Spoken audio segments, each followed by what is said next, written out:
She owed him anything he asked for. He asked for nothing. And somehow, that silence became the most dangerous thing of all. The story is being written in this very moment. The potion's dungeon smelled of sulfur and something older, the particular mineral sharpness of stone that had absorbed centuries of failed experiments, of ambition measured in milliliters, of accidents that left scorch marks on the ceiling no one ever bothered to repair. Hermione had always found a certain comfort in that smell. It meant work. It meant precision. It meant a world that followed rules, where if you did everything correctly, nothing exploded. She was doing everything correctly. That was the part that would haunt her afterward. Not the fear, not the pain, but the absolute certainty she'd had in the moment before it all came apart. Her notes were immaculate, her measurements exact to the third decimal. The lacewing flies had been dried for precisely 21 days. She had checked. She had checked twice. The cauldron disagreed. It began as a sound, a low, resonant vibration that she felt in her back teeth before she heard it with her ears. The surface of the potion shifted from deep amber to something closer to black, the kind of black that seemed to pull light inward rather than reflect it. Hermione set down her stirring rod very carefully. Her hand was steady. Her mind was already running calculations. Which counter-agent? How quickly? Whether there was time to summon Professor Slughorn from wherever he'd wandered with his perpetual glass of mead. There was not time. The cauldron ruptured outward rather than upward, which was the detail no textbook ever mentioned. That magical catastrophes rarely behaved the way theoretical models predicted. The wave of pressurized, corrupted potion moved through the air with a sound like tearing silk, and it moved fast, and Hermione had exactly enough time to register that she was standing in precisely the wrong position before something struck her from the left with the force of a body in full motion. Not the potion, a person. She hit the stone floor hard, the breath knocked clean from her lungs, and for a moment there was nothing but the cold of the flagstones against her cheek and the high, ringing silence that follows sudden impact. The wave of corrupted magic passed over where she had been standing. She felt its heat even from the floor, a scorching, crackling thing that smelled of ozone and burnt copper. Then the sound returned, shouting, the scrape of stools. Someone, Neville, she thought distantly, calling her name. She pushed herself upright and found Draco Malfoy on his hands and knees beside her. His left sleeve was burning, not with ordinary fire. The corruption from the ruptured potion had caught the fabric, and beneath it the skin, and the mark it left was not a burn in any conventional sense. It was a spreading lattice of silver lines, branching like frost across glass, climbing toward his elbow with quiet, terrible purpose. He was looking at it with an expression she had never seen on his face before. Not pain, exactly. Something more interior than pain. Something that looked almost like recognition. He pressed his right hand flat against the lattice and said something she could not hear. The silver lines stopped spreading. They didn't disappear. They settled, faintly luminous, into his skin. And then the magic did something she had no category for, something that passed between them like a current through water. She felt it in her sternum, a pressure and then a click, like a door finding its frame in the dark. It lasted perhaps 3 seconds. Draco lowered his arm. He looked at her then, grey eyes finding hers across the foot of cold stone floor between them, and she saw something move through his face that was quickly, expertly suppressed. His jaw set.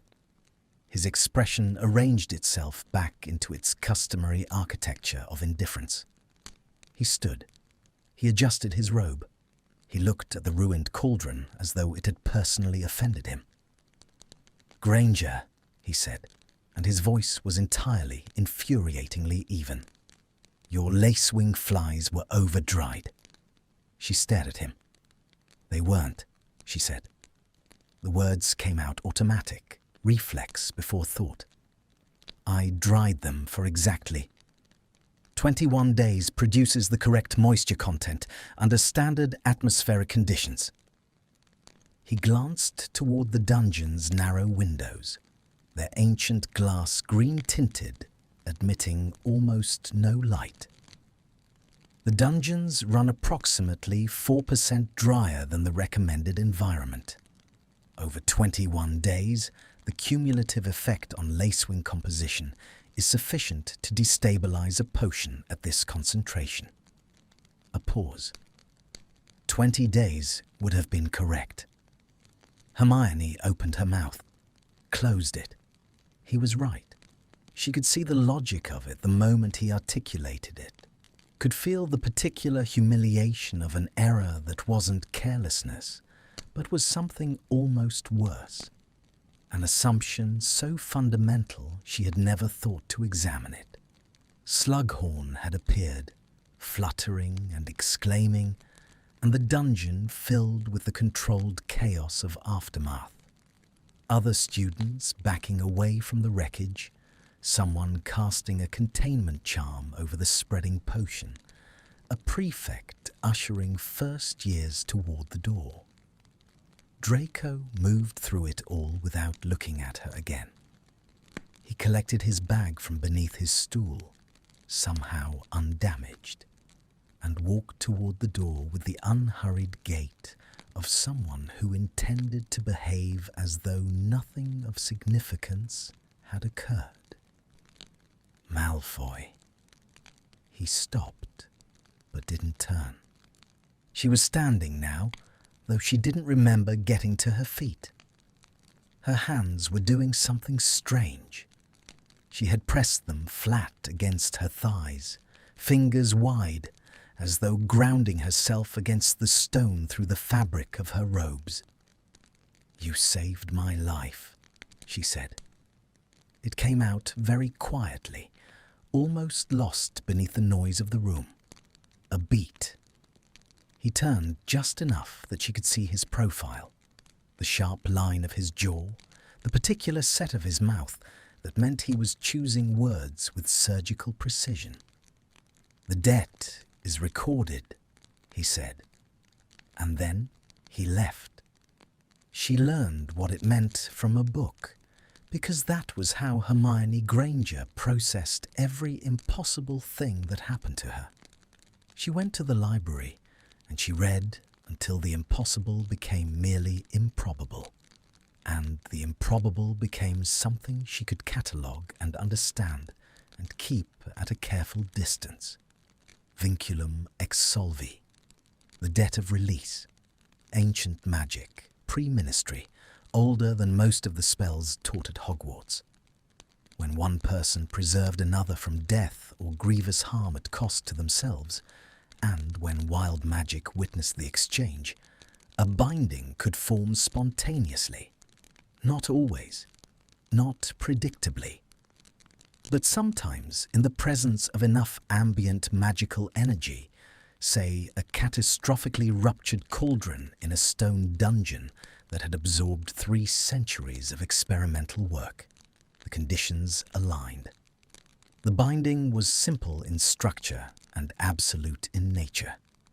The one who was saved owed the one who saved them one wish. A single act of compliance, freely given. The magic did not specify what could be asked. It set no limits on the request beyond the physical capacity of the one bound to fulfill it. it required only that when the wish was named, when the creditor finally spoke it aloud to the debtor could not refuse. She read that sentence 4 times. Could not refuse. The book was careful to note that this was not a cruciatus, not a compulsion curse, not a violation of will in any of the ways the ministry classified such things. The wish, when asked, would simply be answered. The magic would ensure it. What the book failed to adequately describe, what no book, she suspected, could adequately describe, was what it felt like to walk around with that knowledge sitting in your chest like a coal. She returned to Gryffindor Tower as the castle's torches burned down toward evening. The portrait hole admitted her with its customary creak. The common room was warm, firelit, full of the ordinary sounds of 8th-year students pretending the war had not happened and that they were simply students again, which most of them managed, most of the time, with varying degrees of conviction. Harry looked up from his chess game with Ron. "How's your arm? Neville said you went down pretty hard." "I'm fine." She set her bag down. She sat in the chair nearest the fire and stared at the flames. It was nothing. The lie tasted of ash. She saw him at breakfast the next morning and found herself doing something she had not done since 3rd year. She looked at Draco Malfoy with attention that was not hostility and was not academic and was not something she had a comfortable name for. He was eating with methodical, unhurried precision. Toast, tea, a page of something she was too far away to identify. He had not looked up since she'd entered the Great Hall. The silver lines? She had glimpsed them in the dungeon, branching up his forearm, gone now, presumably, beneath his sleeve. She wondered if they still glowed. She wondered if they hurt. She wondered what he was going to ask for. She took her seat between Harry and Ginny and arranged her own breakfast and tried very hard to think about something else. She managed it for approximately 40 seconds before her mind circled back with the relentlessness of a bird returning to the place it had built its nest. Anything. The magic set no limits. She began, despite herself, to make a list. Not of what she feared, though the fears were there, a low current beneath everything, but of what was possible, what fell within the scope of anything. He could ask her for information, secrets. He could ask her to advocate for him with Harry, whose opinion of Malfoy had softened from active contempt to something more like wary neutrality since the trials. He could ask her for something academic, an advantage in a class, which would be ironic given that he'd just corrected her on the lace-wing flies. He could ask for things she refused to let herself name clearly, because naming them clearly would require acknowledging why they made her pulse do something irregular against the inside of her wrist. She ate her toast and read her charms notes, and did not look at the Slytherin table. She looked at the Slytherin table. He was still reading. He turned a page with the same deliberate economy he applied to everything. He reached for his tea without looking away from the text. His fingers were long and precise around the cup. He did not look up. She looked away. That evening, the library was nearly empty. A Tuesday, the week before a major transfiguration deadline, and most students had retreated to their common rooms to engage in the particular panic of work they had been avoiding for a fortnight. Hermione had finished her transfiguration essay 3 days prior and had come to the library for the same reason she always came to the library when something was unsettled inside her. because surrounded by enough accumulated knowledge, the particular shape of her own uncertainty felt smaller. She was working through a supplementary text on arithmancy when she became aware, without looking up, that someone had sat down across the table from her. She knew before she raised her eyes. The particular quality of the silence was different. Most people brought their own noise, even when they were quiet. The rustle of their energy, the small shifts of someone comfortable in their own presence. This was a different kind of stillness, deliberate, contained. The stillness of someone who had learned to take up very little space in a room. Draco Malfoy set a book on the table and opened it. He did not speak. She looked at him for a moment, his pale head bent, the fall of his hair catching the amber candlelight in a way that turned it almost gold. And then she looked back at her arithmancy text and turned a page she had already read. 3 minutes passed. 4. The candles on the table between them burned without flickering, the dungeon-heavy air of the library too still for any draught. "The lines," she said. Her voice came out lower than she intended, not quite a whisper. "On your arm. Are they permanent?" He didn't look up immediately. She watched his eyes finish the line he was reading before he raised them. "Unclear," he said. "Does it hurt?"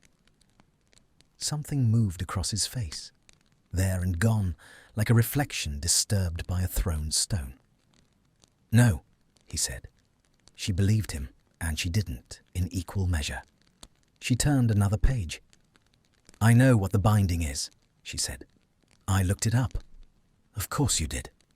Not contemptuous, not quite.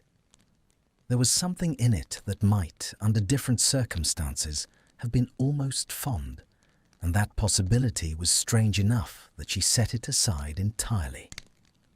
"Are you going to ask soon?" The question was out before she decided to ask it. She pressed her thumbnail into the edge of the page she was holding, a small private anchor. Draco looked at her steadily.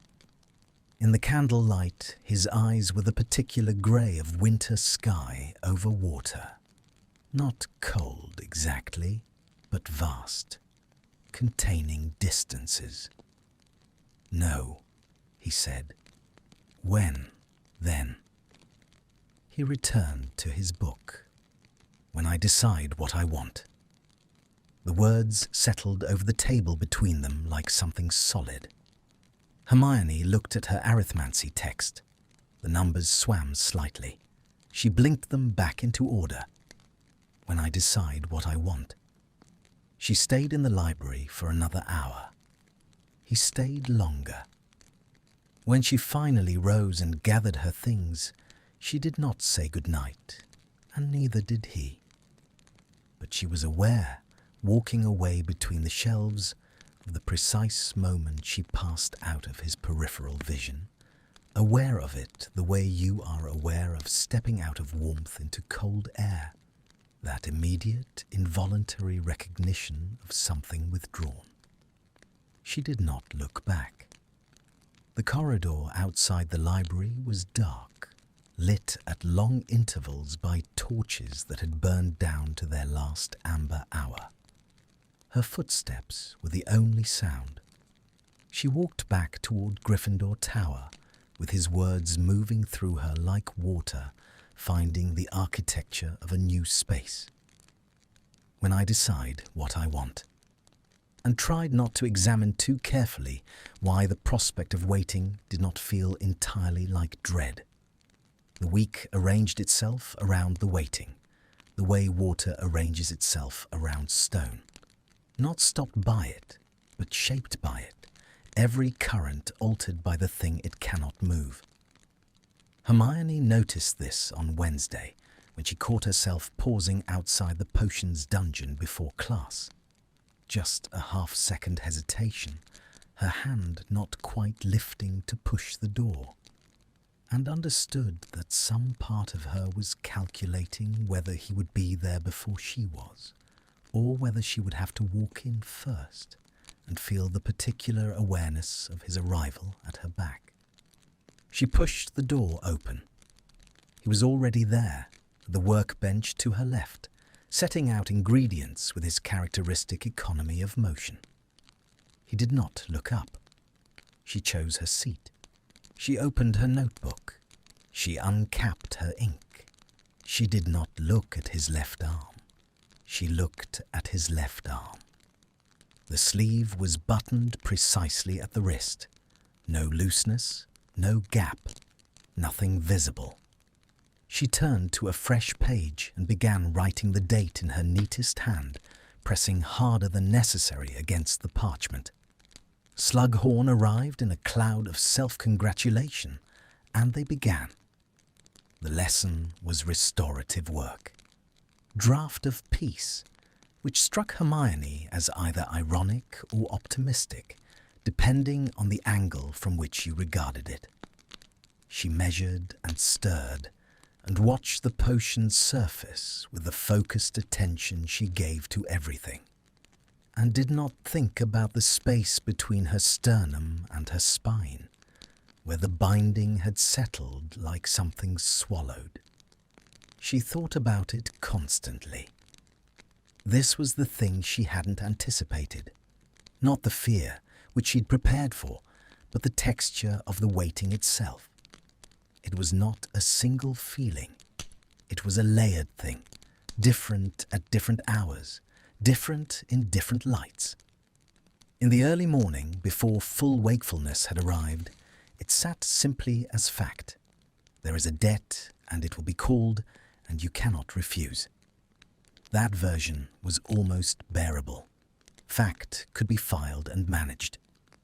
By mid-afternoon, it had usually shifted into something more restless, a turning over of possibilities, each one examined and set aside, her mind moving through permutations with the relentless momentum she usually directed toward academic problems. What would he ask for? She had made her list and remade it. She had considered probabilities. She had tried to build a model of what Draco Malfoy wanted, which required building a model of who Draco Malfoy was. Which was, she admitted this to no one, not even the private running commentary of her own thoughts. Far more complicated than she had assumed. He was not the person she had catalogued in 6 years of mutual antagonism. She had known this, intellectually, since the trials, since she'd sat 3 rows back in the Wizengamot chamber and watched him answer questions with a precision that never quite concealed how much was costing him to answer them. She had revised her understanding of him then, filed a corrected version in the place where the old one had lived. But revision at a distance was a manageable thing. Revision at close quarters, in the amber light of a shared library table, with his particular quality of silence sitting across from her, that was something her filing system had not been built for. By evening, the waiting changed again. That was the worst version. In the evening, when the castle's noise had settled, and the fire in the Gryffindor common room had burned down to its quieter stage, the waiting became something she could not easily categorize. Not dread, not entirely. Something with more complexity than dread. A thing that had dread in it the way certain potions have components that are individually one thing and collectively another. She did not examine that version too directly. She read instead.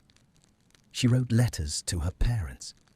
She played chess with Ron badly and let him win without making it obvious, which was its own form of focused concentration. Thursday, Friday, the week moved. He did not ask. Saturday brought rain, a Scottish autumn rain, the kind with ambitions toward permanence, turning the grounds to grey and the lake to hammered pewter. Hermione spent the morning in the library with her Ancient Runes supplementary reading, which she had been neglecting, and which punished the neglect by being deeply resistant to absorption. She read the same passage about proto-runic phonological shifts 4 times before conceding that her attention was not, in fact, on proto-runic phonological shifts. She set the book face down and looked at the rain against the window. She was afraid. She had made a sufficient peace with this to examine it plainly now. She was afraid of what he might ask, and the specific texture of the fear had sharpened over the week into something more precise than the general anxiety she'd started with. The binding required compliance. Her body would answer his wish whether her mind agreed or not. That was the nature of vinculum ex solvi, the magic beneath volition rather than above it. She would not be able to resist. This was the part that lived at the center of the fear, hard and cold as a stone in deep water. And then there was the other part, the part she had been less willing to look at directly. She pulled her runes book back toward her and opened it to the correct page and looked at it without reading it, and thought, with the precision she brought to things she would rather not think about. You are afraid he will ask for something dark, and you are also afraid, separately, distinctly, as its own separate fear, that when he asks, you will feel something other than relief when it is over. She closed the book again. The rain made its sound against the glass. A first year 2 tables over was struggling with something that crackled faintly. A textbook with unstable enchantments, the kind that resisted readers who hadn't yet earned the right to their pages. Madame Pince was watching from behind her desk with the particular expression of someone deciding whether to intervene. Hermione gathered her things. She was at the library door when she stopped. He was coming in. They met in the narrow frame of the entrance, neither of them quite inside, and neither quite out. And for a moment, the geometry of the space required them to be closer than the ordinary choreography of avoidance permitted.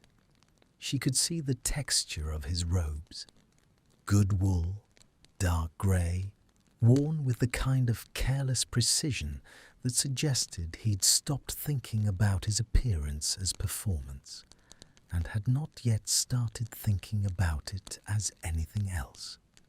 She could see the rain on his shoulders where the dungeon corridors hadn't fully sheltered him on his way up. She took a step to the left. He took a step to the right. The usual dance. "Granger," he said. "Malfoy," she said, which was not a response, but felt like one. He looked at her with those winter water eyes, and she held the look because she had decided at some point during the week that she was not going to flinch. She had decided it so deliberately that it had become a small private point of discipline, like keeping her posture correct under examination pressure. "You've been watching me," he said. The words landed flat, without accusation. Observational, the way he might note a change in the weather. Her chin lifted a precise 1/4 inch. "I've been aware of you," she said. "There's a difference." Something moved at the corner of his mouth, not quite a smile, the ghost of the muscular memory of one. "Is there?" he said. "Yes." She adjusted the strap of her bag on her shoulder, a small, definitive motion. One is surveillance. The other is the entirely reasonable heightened attention of someone who is owed a debt and is waiting to find out its terms. "Reasonable," he repeated, as though tasting the word and finding it imprecise. "Entirely," she said. He considered her for a moment. The library was behind him. The corridor was behind her. The rain made its grey presence known through a window at the corridor's end, filling the available silence with the white noise of water on stone. "You want me to ask?" he said. "So, it can be over."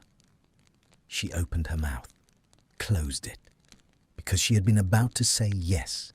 The word was right there, the obvious, correct, self-protective word.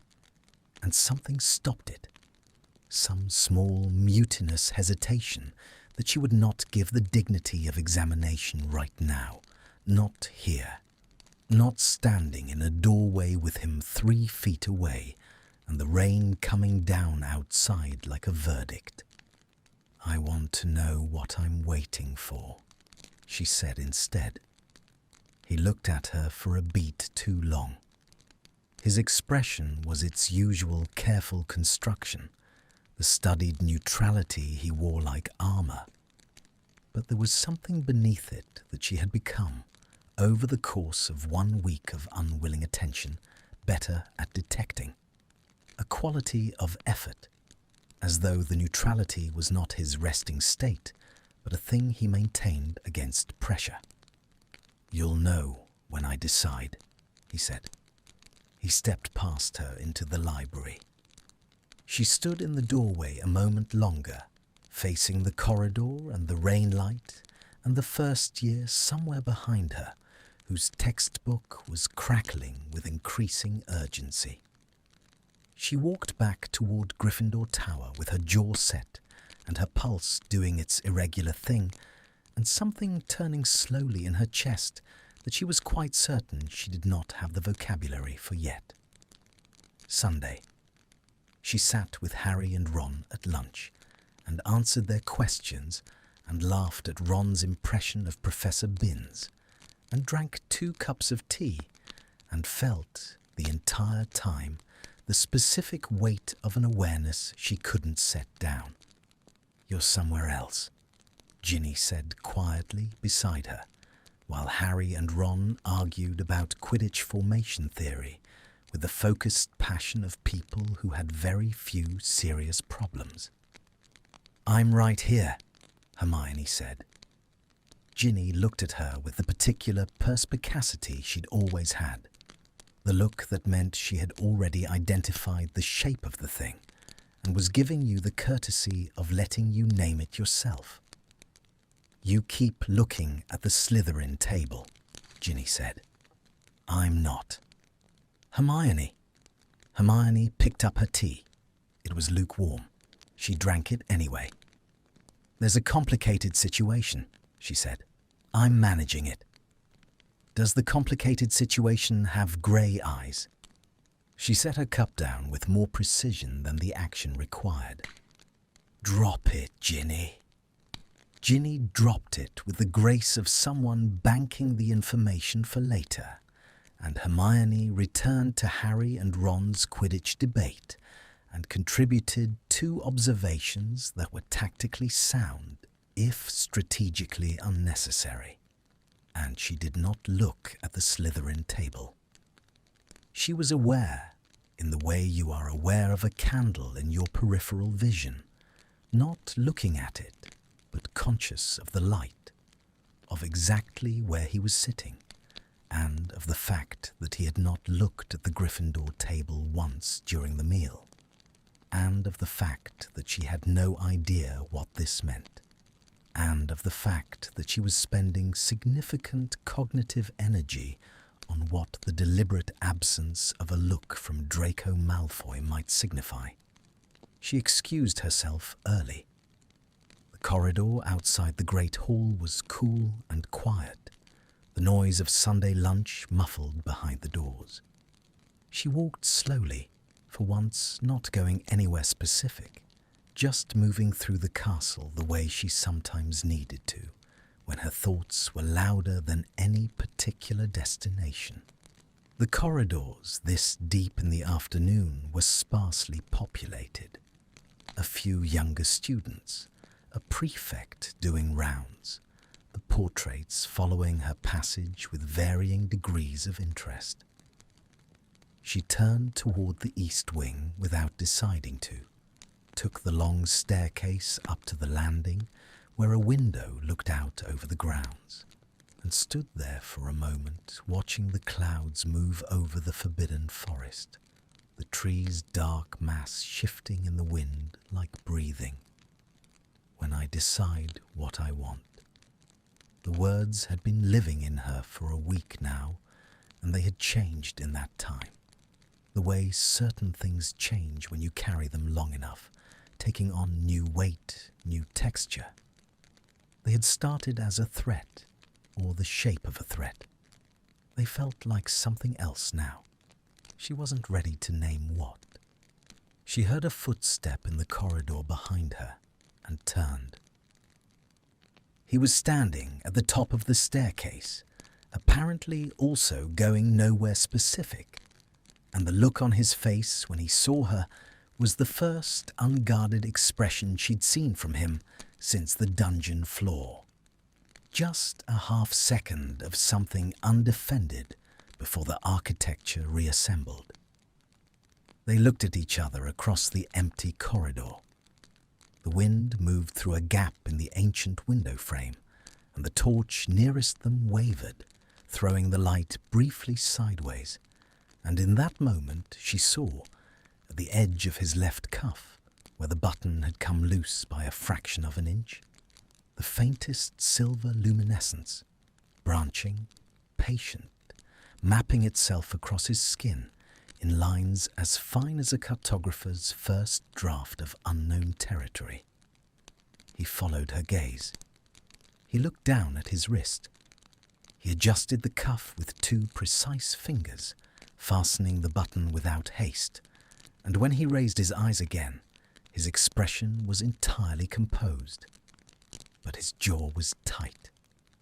And she understood, not with her mind, which was still assembling arguments and counter-arguments and filing things under headings, but with something below the level of language, the same register that had felt the binding click into place on the dungeon floor, that the silver lines cost him something, that what lived in his skin was not merely magic, but its specific weight, that he had taken something from the universe in that moment, and the universe was recording the debt in the only ledger it possessed.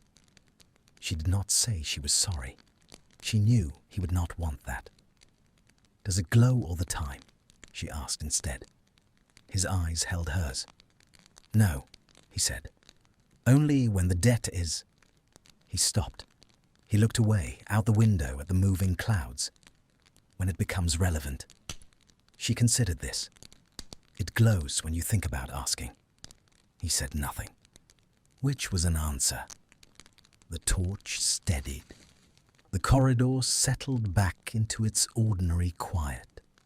She looked at his profile, the hard line of jaw, the exact set of his shoulders, the way he was looking at the grounds below with an expression that had nothing to do with the grounds below. He was thinking about what he wanted, and the debt was luminous beneath his skin, responding to the thinking, patient and silver and absolute. She turned back to the window. They stood in adjacent silence for a long moment, not looking at each other, the wind making its sound through the stone, the forest dark in the middle distance. She did not leave. Neither did he. The castle had a rhythm at night that was entirely its own, different from its daytime self, the way a person is different when they believe no one is watching. The torches burned lower and more honestly. The portraits slept or murmured to each other in voices that carried no more than a few feet. The staircases moved according to some private logic that had nothing to do with where anyone needed to go. Hermione had always known this. had always moved through the nocturnal castle with the ease of someone who had spent more evenings in its corridors than in any common room. But she noticed it differently now, as though the waiting had recalibrated something in her, made her more porous to the texture of things. It was 11 days after the dungeon. She was returning from the prefect's bathroom, a legitimate errand, a scheduling dispute between two fifth years that had required her diplomatic intervention and had taken longer than anticipated, when she heard footsteps in the corridor parallel to hers and recognized them before she had any rational basis for recognition. The particular cadence of them, unhurried, precise. Someone who moved through darkness without needing to rush toward light. She stopped at the intersection of the two corridors. He stopped at the same moment, 3 feet away, and they regarded each other in the narrow overlap of two torch pools, with the slightly arrested quality of people who have just discovered they are less surprised than they ought to be. "Prefect rounds?" she asked. "I don't do rounds," he said. Which was true. He had declined the prefect badge in September without explanation, and no one had pressed him, least of all McGonagall, who had offered it with the careful neutrality of someone extending an olive branch they expected to be declined. "Then where are you going?" He looked at her steadily. "Where are you going, Granger, that took you past the prefect's bathroom at this hour?" "Scheduling dispute," she said. "At 11 o'clock. Fifth years have no concept of reasonable hours for crises." The corner of his mouth made its almost movement. She was cataloguing these now, the almost smiles, the fractional expressions that lived at the edges of his careful composure.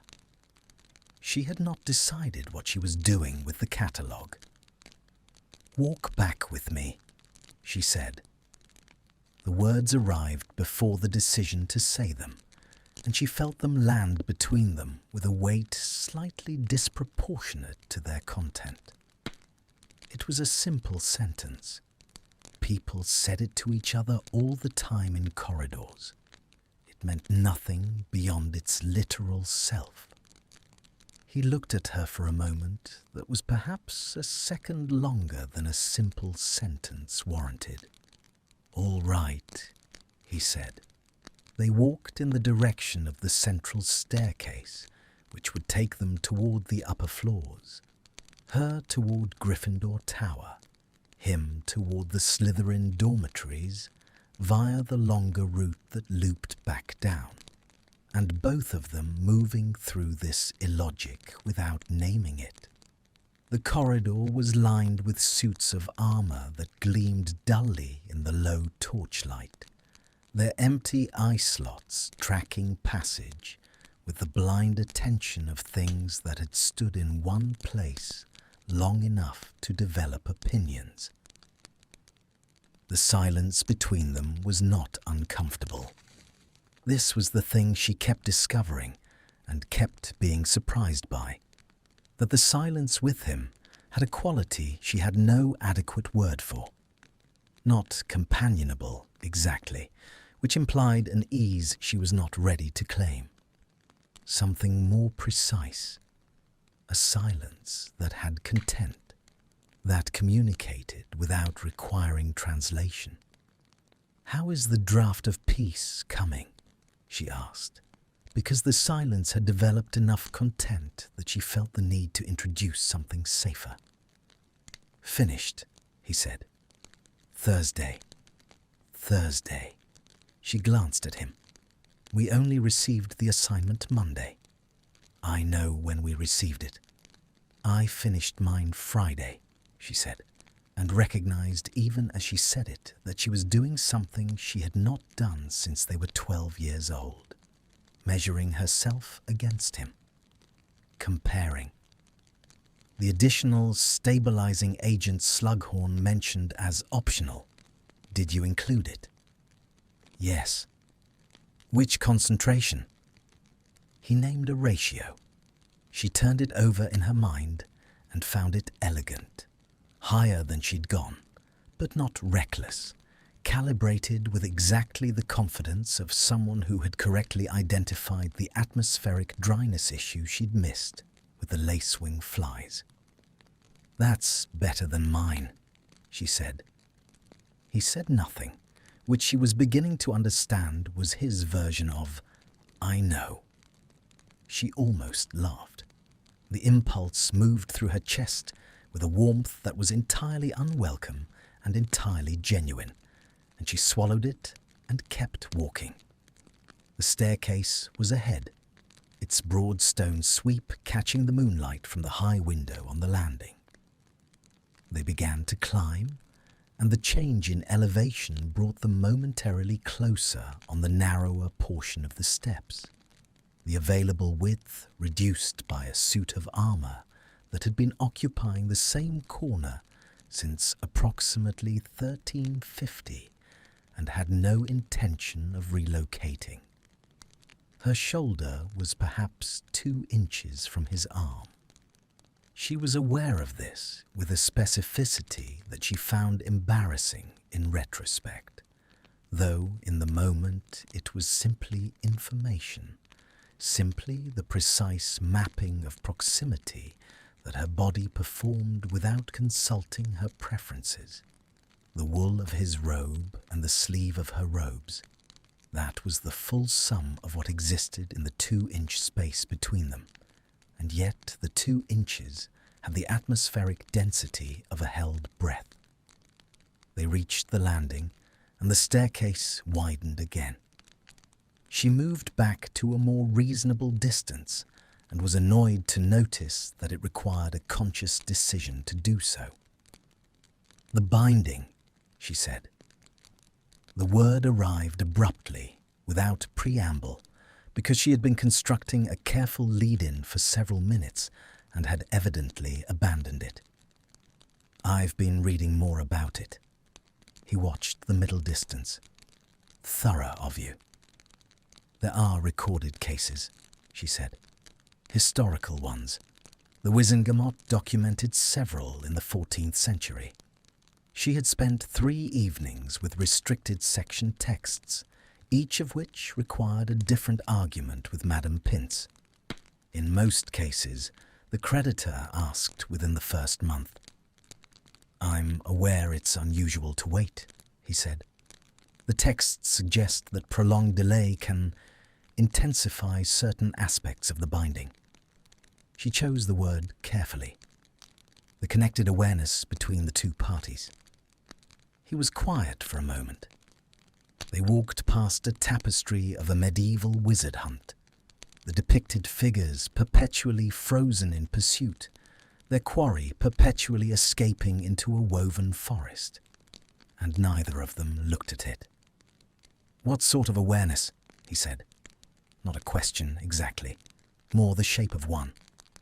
Heightened perception of proximity, she said.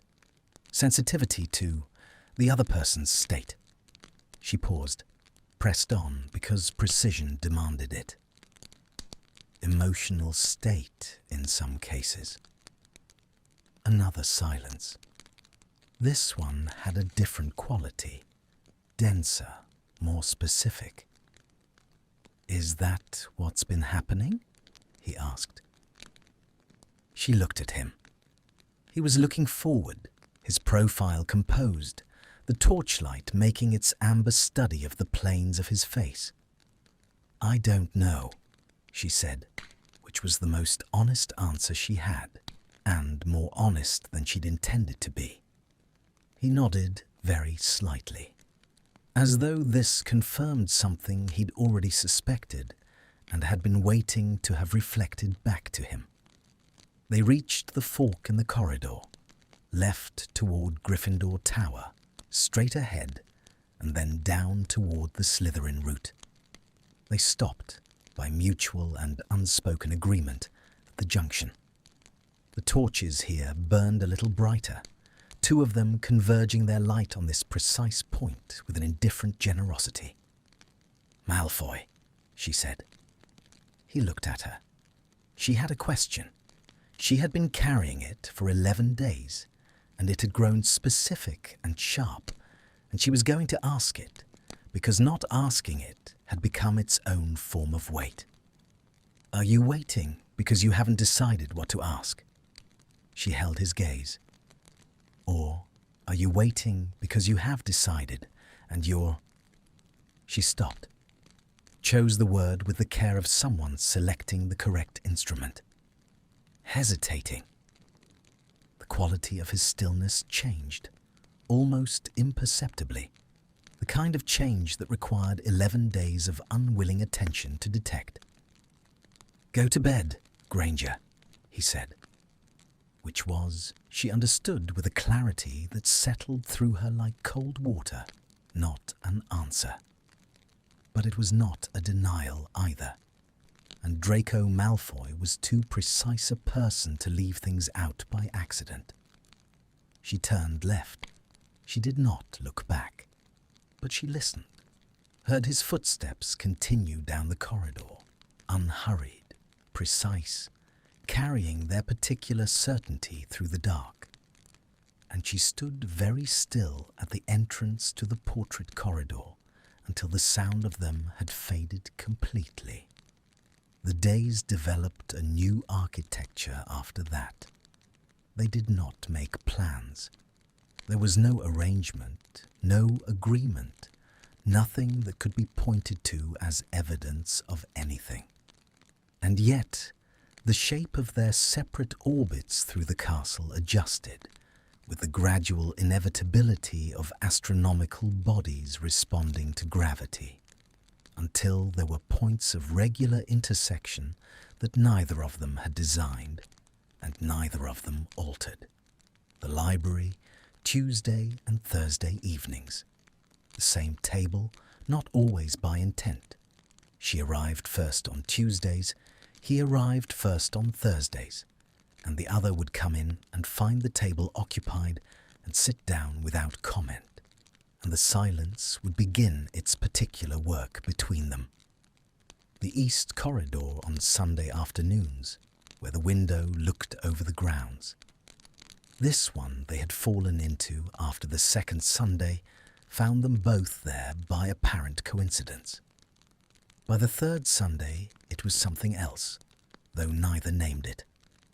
The potions dungeon, twice weekly, where they worked at adjacent benches, and occasionally, with increasing frequency and decreasing self-consciousness, exchanged observations about the work, not conversation, something more specific than conversation. The cropped, technical speech of two people who respected each other's intelligence enough to dispense with scaffolding. She noticed everything. She hated that she noticed everything. She noticed that he always placed his wand on the left side of his workspace rather than the right, which was typical. That he read the last page of a book before the first. She'd seen him do it twice.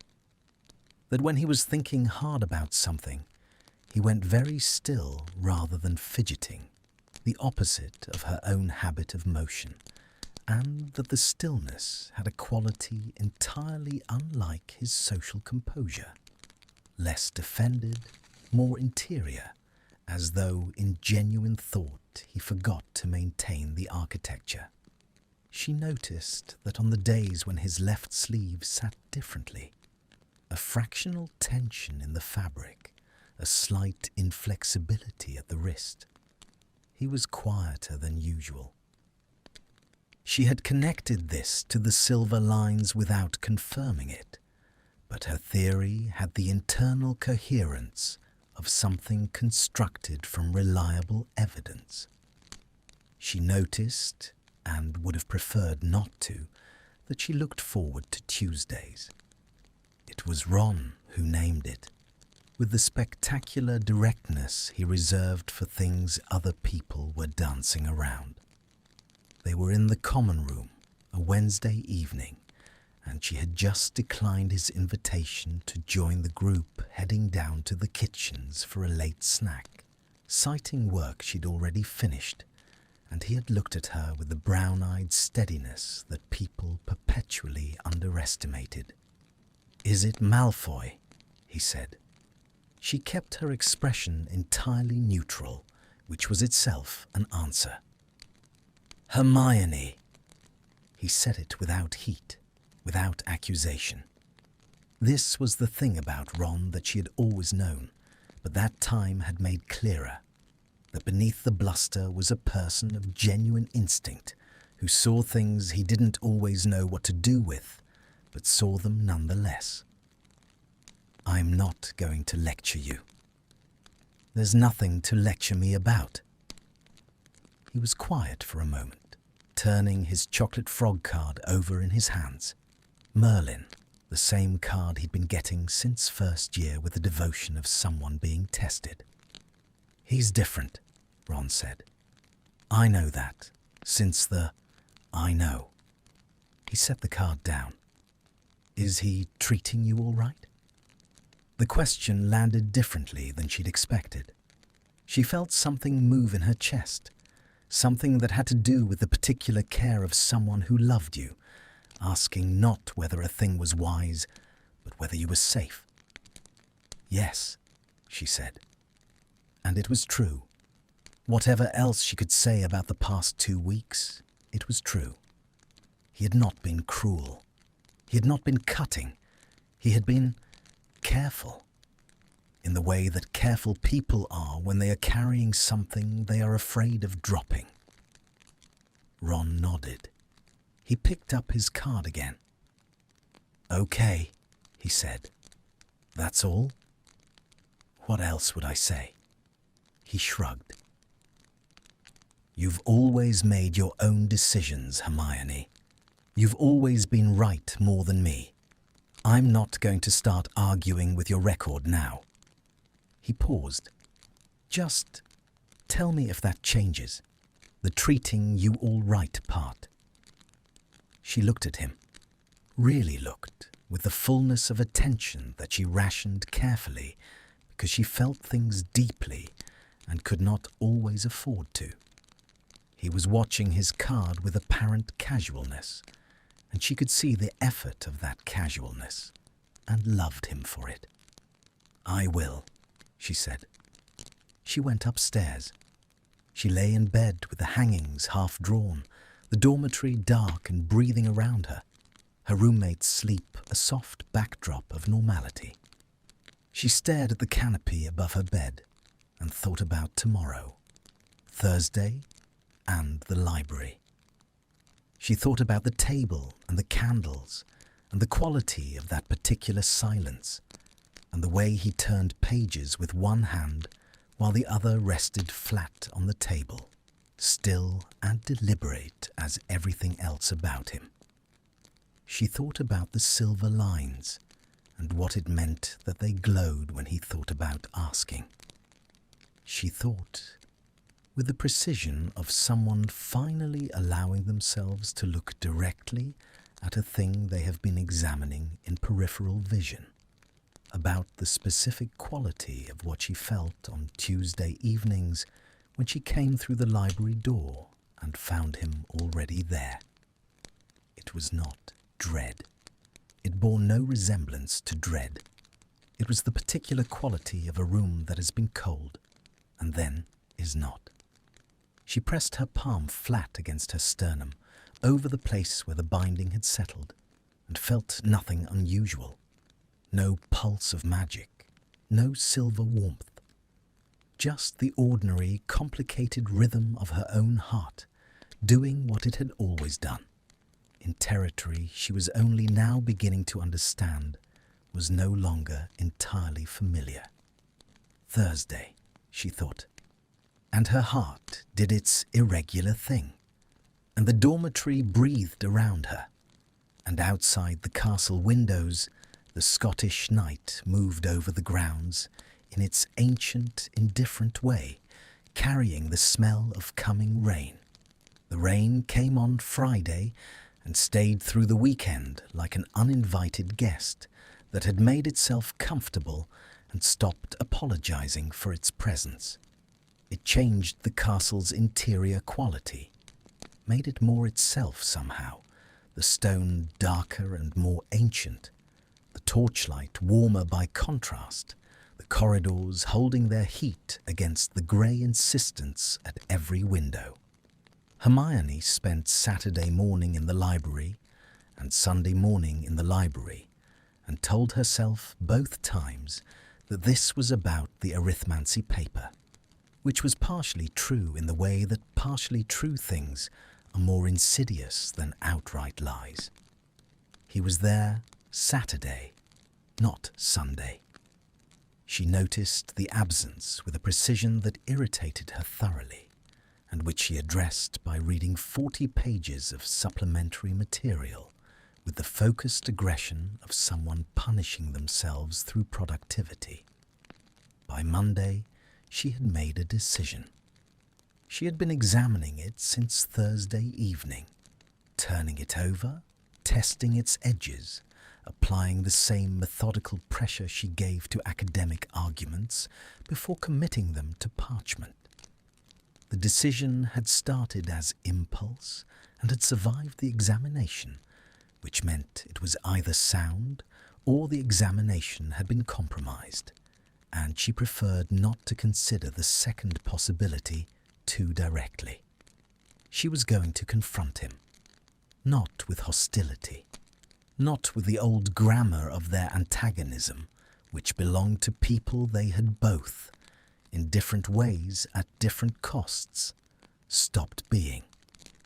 She was going to confront him because 23 days had passed, and the waiting had changed shape too many times now, and she could not continue managing all its iterations while also being a full person who slept and ate and concentrated on arithmancy. She found him after dinner in the corridor outside the great hall, in the brief window between the end of the meal and the dispersal of students toward their various evening purposes. He was alone, a slight separation from a group of Slytherins who had not waited for him or whom he had not followed. And he was looking at something in his hand, a folded piece of parchment, with an expression that smoothed into its usual composition the moment he registered her approach. "I need to talk to you," she said. He folded the parchment once more and placed it in his inner pocket with a motion so practiced it was nearly invisible. "Do you?" "Not here." She glanced at the thinning current of students around them. "The East Corridor. 10 minutes." She did not wait for his agreement. She turned and walked, and she felt, not heard, felt in the new register that the binding had apparently installed in her without asking, the moment he decided to follow. The East Corridor was empty, the rain light through the window a pale and thoroughly depressing grey that managed somehow to make the torchlight warmer by opposition. She stood at the window and looked out at the drowning grounds, and heard his footsteps arrive and stop behind her, and she turned. He was leaning against the opposite wall with his arms crossed, and his expression arranged into the pleasant blankness he wore when he was being particularly careful. She had learned to read it as the emotional equivalent of a locked door, which meant there was something on the other side worth locking. "Ask me," she said. The blankness didn't shift. "We've discussed this." "We haven't discussed anything." She kept her voice even. She had decided on evenness, not coldness, not heat, evenness, the tone of someone making a rational argument rather than an emotional appeal. "You've deflected twice. That's not a discussion." "Granger." 23 days. she said. I have been walking around this castle for 23 days with a magical debt sitting in my chest and no knowledge of what it's going to require of me. And I am not... She stopped, steadied. I am not built for indefinite uncertainty, Malfoy. You may be. I'm not. Something moved behind his eyes. There and gone. The briefly undefended moment she had catalogued 4 times now, each one slightly longer than the last, as though the architecture was developing small tolerances it hadn't had before. What do you think I'm going to ask for? He said. The question landed differently than she'd expected. Not defensive, genuinely curious, or as close to genuinely curious as his voice ever permitted itself to sound. She held his gaze. I don't know, she said. That's the problem. You've made a list. It wasn't a question. Her chin lifted slightly. Of course I have. What's on it? The question had a quality she hadn't anticipated. Quiet and oddly careful, as though the answer mattered to him for reasons that had nothing to do with the wish. She studied his face and found nothing she could convict, only the locked door blankness, and beneath it, very faintly, the effort of maintaining it. Information, she said. Academic advantage, social leverage, access to Harry, or vouching for your character with people whose opinions carry weight. She paused. Things I could provide, things the binding would make me provide, whether I found them acceptable or not. He was very still. And at the bottom of the list, he said slowly. What's at the bottom? The air in the corridor felt different. Closer. The rain at the window made its relentless comment on the outside world, and the torch to her left burned with complete indifference, and she was aware of her own pulse in the specific way she was only aware of it when something was about to shift. Things I can't categorize neatly, she said. Things that don't fit the other headings. Silence. Are you afraid of me? He asked. The question was stripped of everything. No inflection, no shelter. The most direct thing he had said to her in 23 days.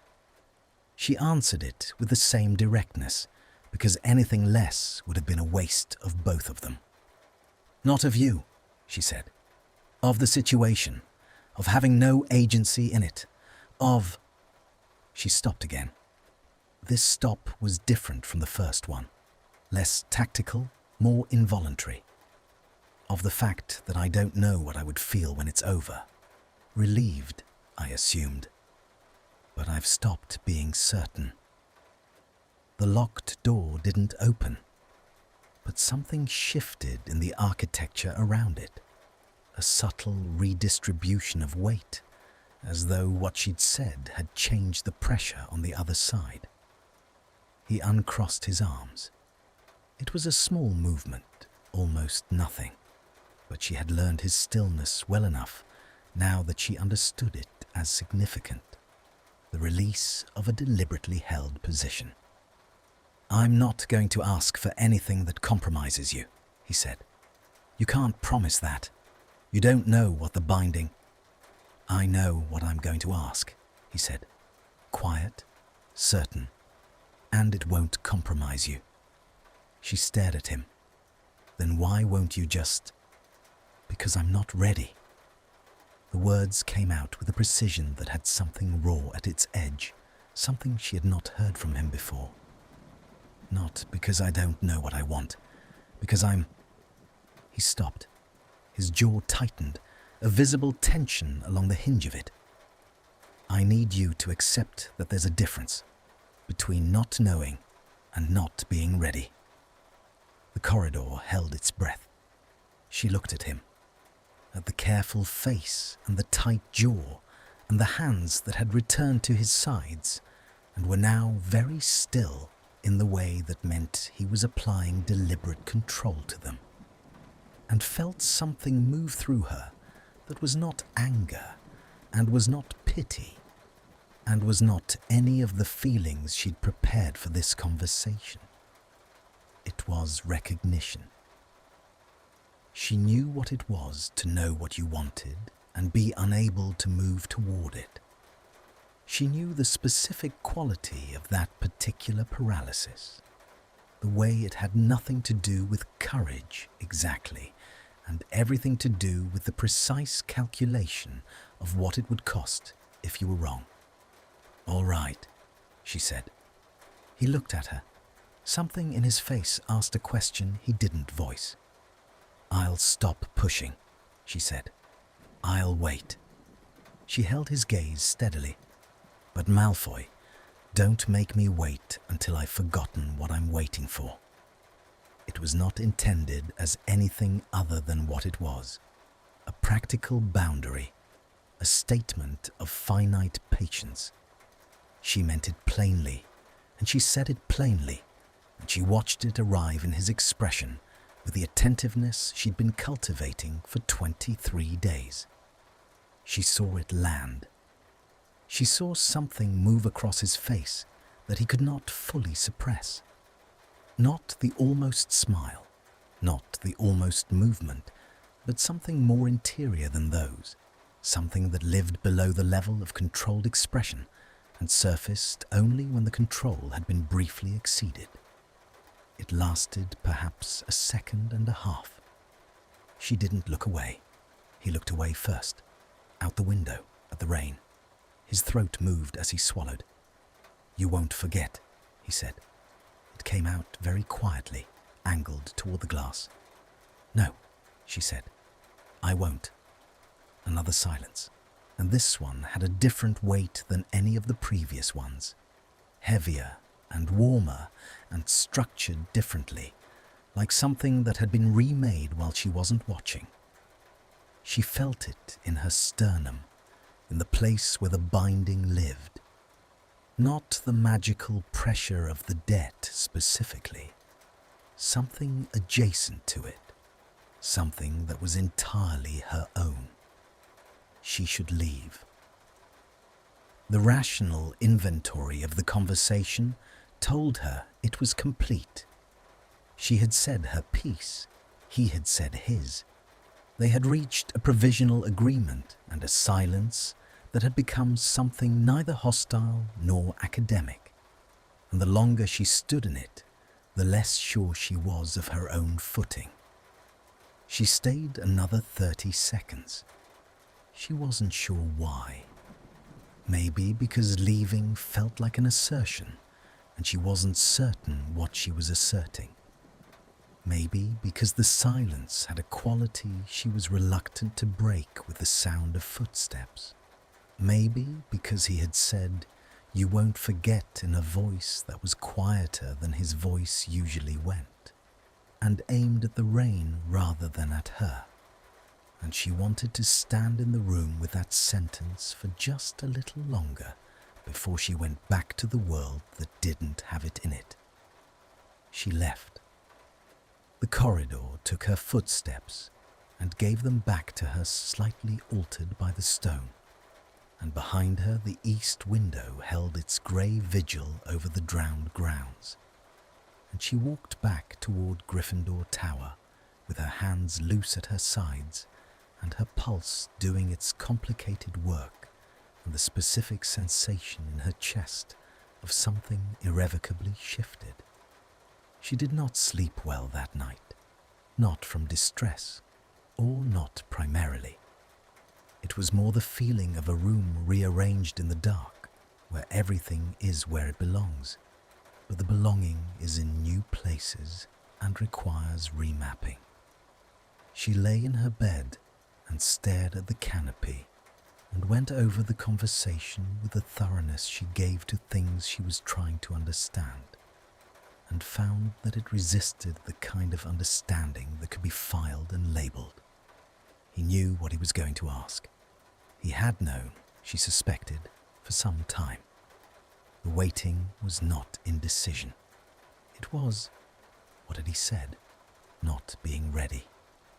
And she turned this over and looked at it from multiple angles and found that it changed shape depending on the angle, which was not a quality of things she could categorize easily. She thought about what she'd said. Don't make me wait until I've forgotten what I'm waiting for.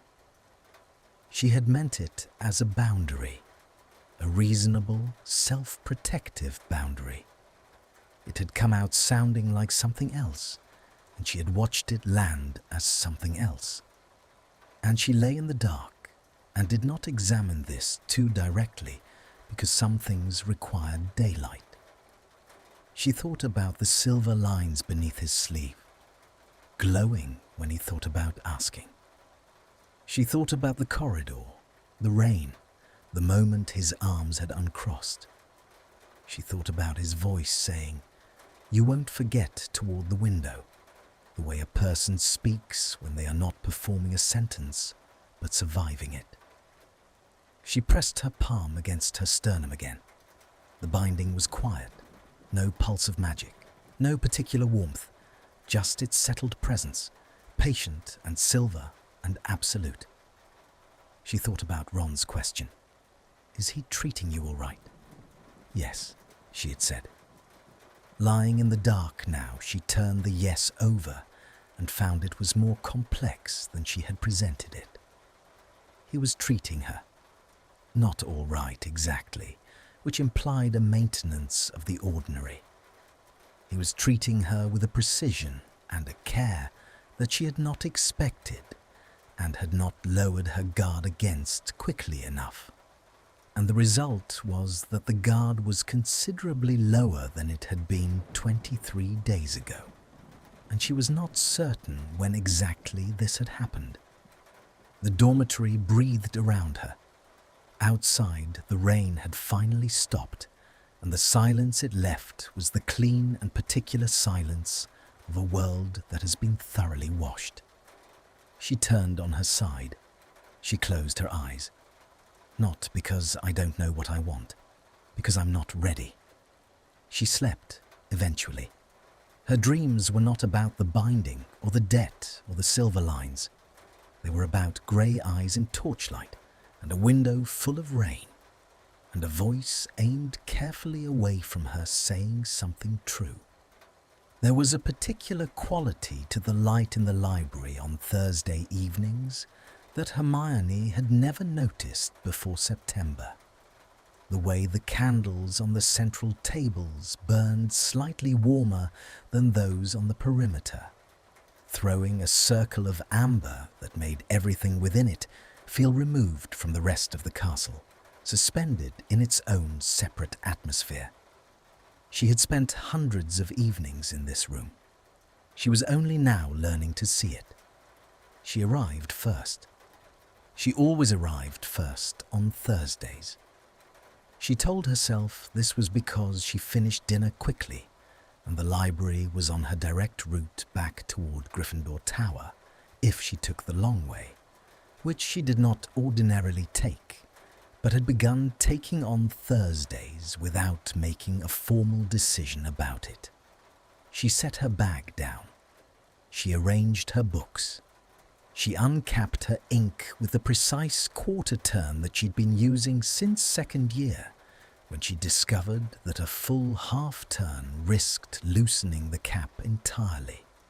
And she thought about this, the small automaticities of a life, the gestures so practiced they'd stopped requiring attention, and what it meant that she was aware of them suddenly, aware of the ordinary architecture of herself, because she was waiting for someone to walk through the door.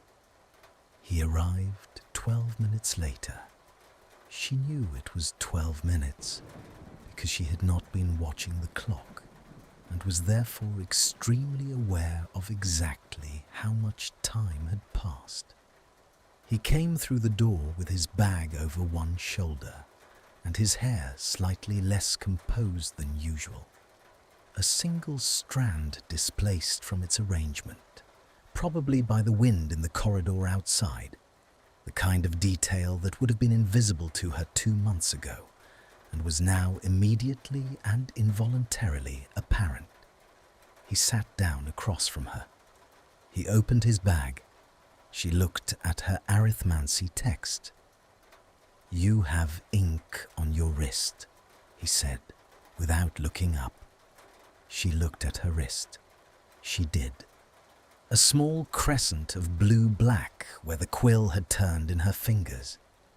She reached for her sleeve to blot it and stopped because the motion felt oddly exposing somehow, and instead uncapped her ink again with a precise quarter turn and pretended she had recapped it for a reason. He said nothing. She could see at the edge of her peripheral vision that he was not looking at her. This was the geography they had developed over the past week, since the East Corridor conversation, since the rain and the confession that had not quite been a confession, but had left the shape of one in the air between them.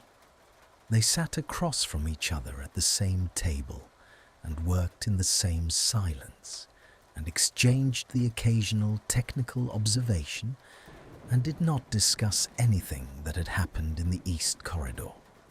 And this not discussing had a fullness to it that paradoxically communicated more than discussion would have. She was thinking about him differently. This was the thing she had been working up to, acknowledging with full clarity. The thing she had been approaching from oblique angles for 3 weeks now, and finally, in the small hours of Tuesday night, had faced directly. She was thinking about Draco Malfoy differently. Not as a debt holder, not as a reformed antagonist, not as a case study in moral complexity that she observed with academic interest. She was thinking about him the way you think about someone who has gotten inside the radius of you, whose presence reorganizes the room, whose absence leaves a specific rather than a general gap.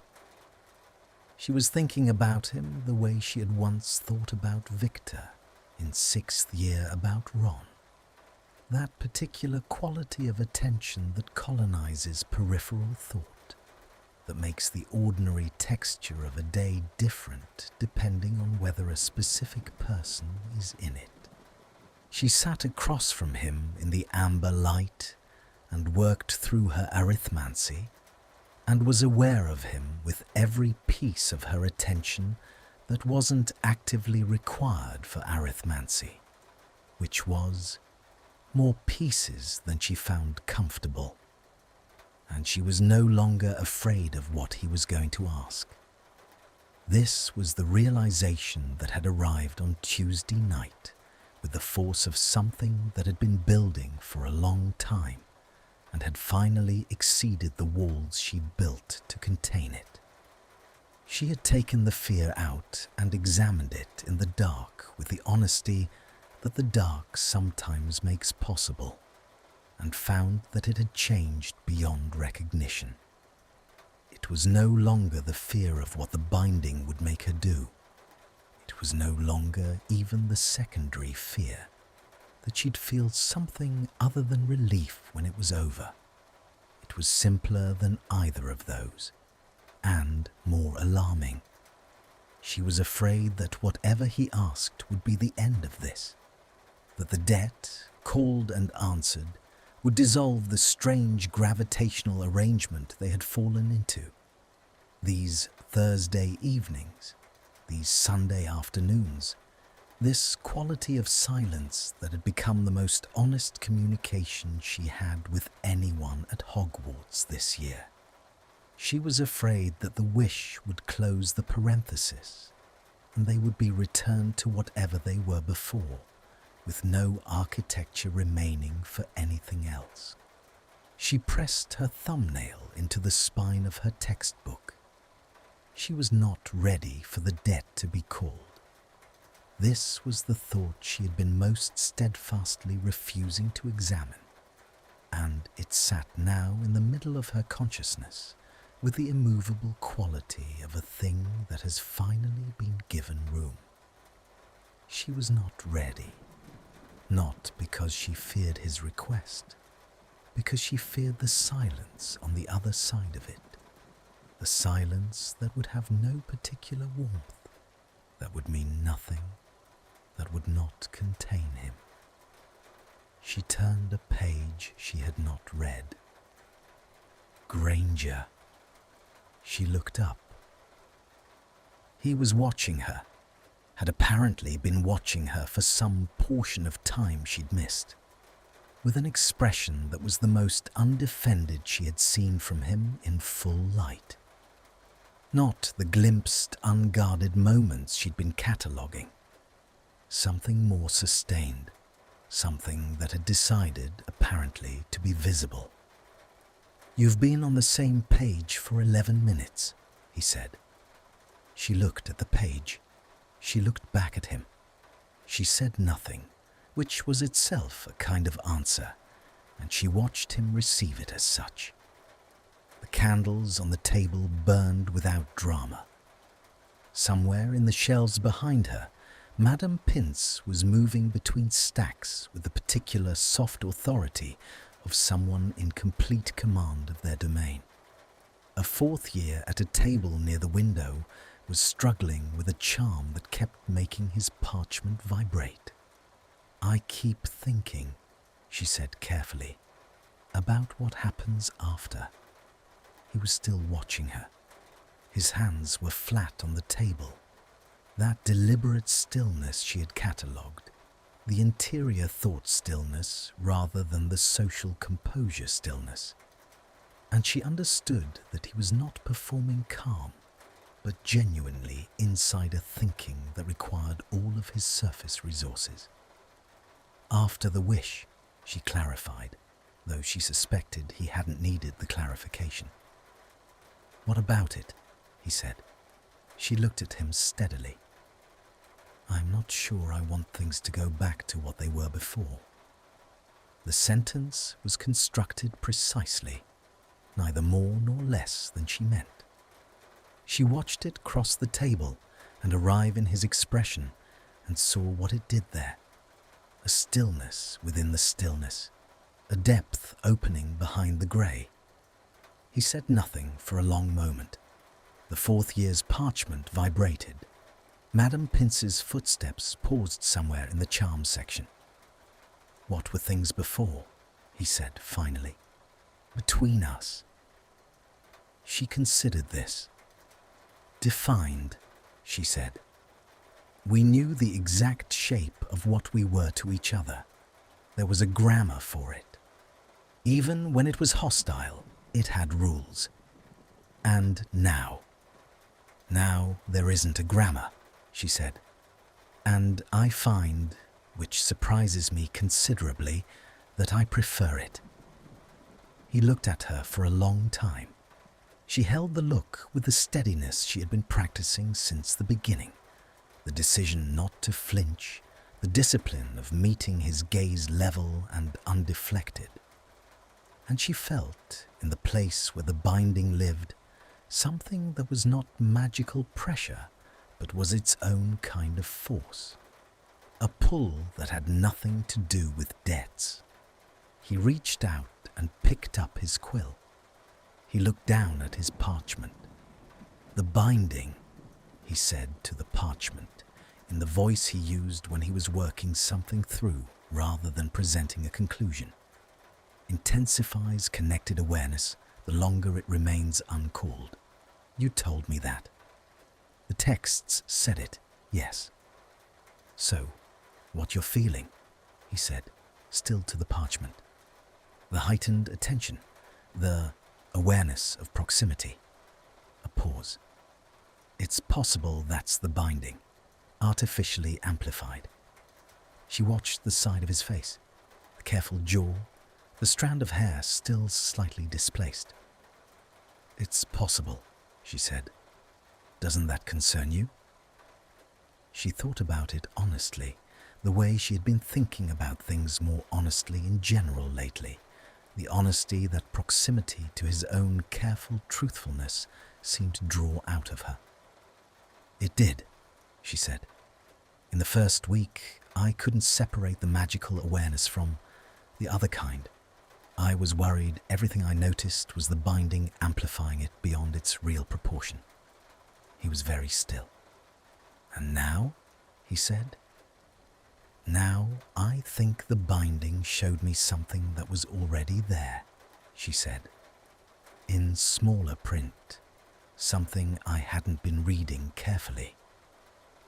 The quill in his hand had not moved. He set it down. He looked up at her, and the expression on his face was the most unguarded she had seen from him, in full light, with both of them present and aware. No peripheral glimpse, no undefended half-second. He was looking at her with something that had been arranged into neutrality for so long that the absence of neutrality was almost startling. Something quiet and careful and entirely real. Her heart performed its irregular percussion against her ribs. "I've been reading it for longer than 3 weeks," he said, very quietly, as though the sentence cost something specific. She held very still. The candles burned. The 4th year's parchment finally stopped vibrating. Madame Pince's footsteps resumed, moving away into the deeper stacks. "How long?" she said. He looked back at his parchment. The neutrality began its reconstruction. She could see it happening, the deliberate reassembly, the features finding their customary arrangement. But it was different now. The reconstruction happened over something she could see. The face closed, but she knew now what it was closing over. "Long enough," he said, "that saving you in that dungeon was not a difficult decision." The sentence landed in her sternum and stayed there. She looked at her arithmancy text. The numbers were entirely decorative. She turned a page she would not read and sat with what he'd said in the amber light of the library, feeling it settle through her with the quality of something true, undeniable, specific, rearranging. They worked in silence for another hour, or they sat in silence.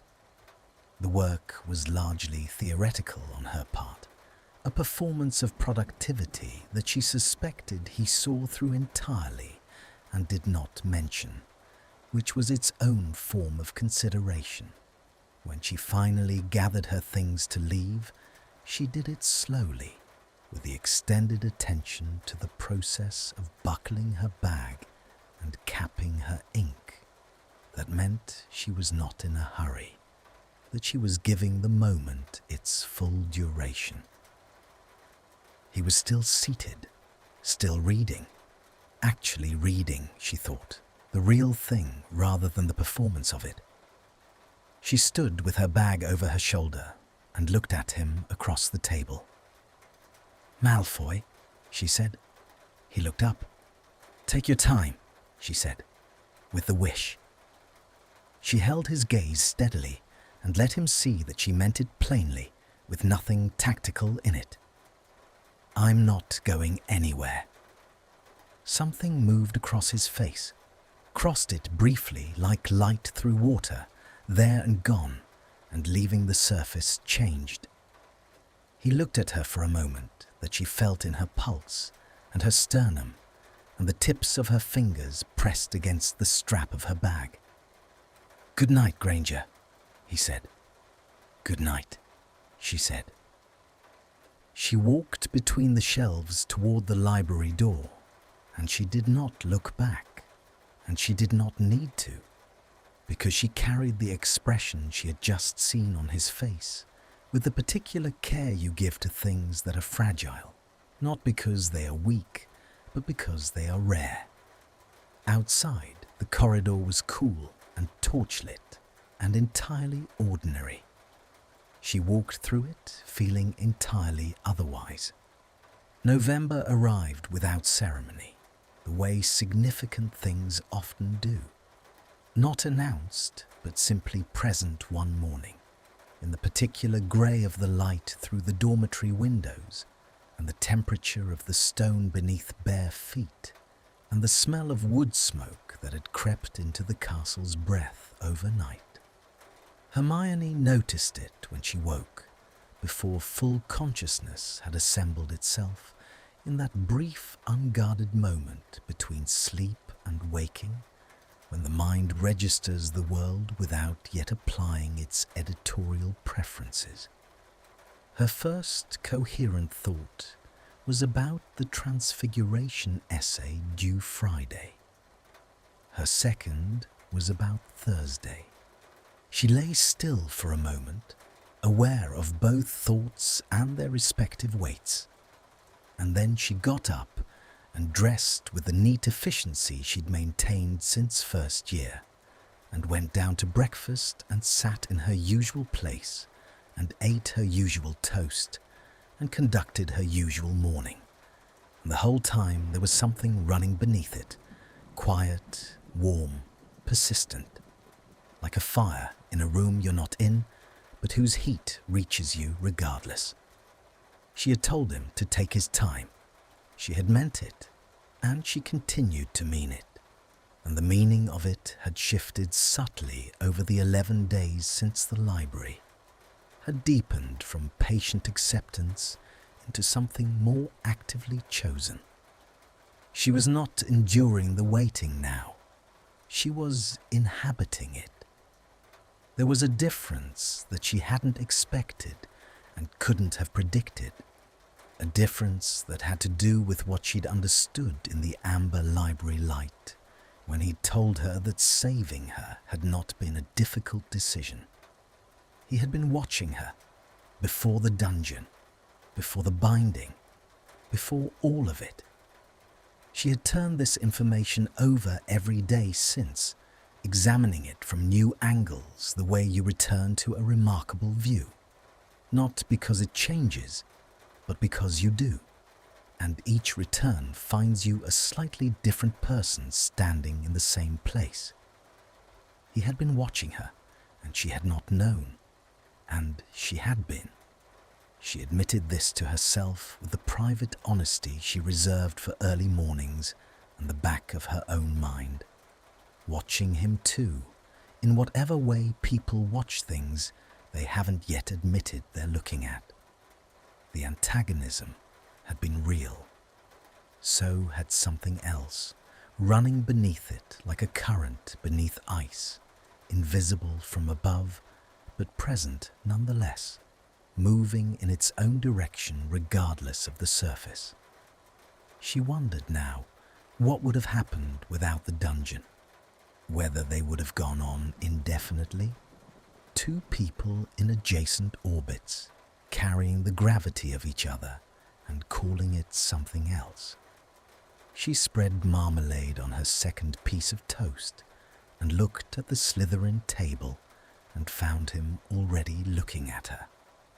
He looked away first, with the unhurried quality of someone who had been caught and found the catching unremarkable. She looked down at her toast. The marmalade was uneven. She had been paying insufficient attention to the marmalade. Ginny, beside her, said nothing. But she passed Hermione the butter with the precise, careful neutrality of someone performing a service for a person in an altered state, and Hermione accepted it with a murmured thanks, and felt the warmth of being known sitting alongside the warmth of the other thing. The day was long and full and ordinary in all the ways days could be ordinary, while containing something extraordinary in their substructure.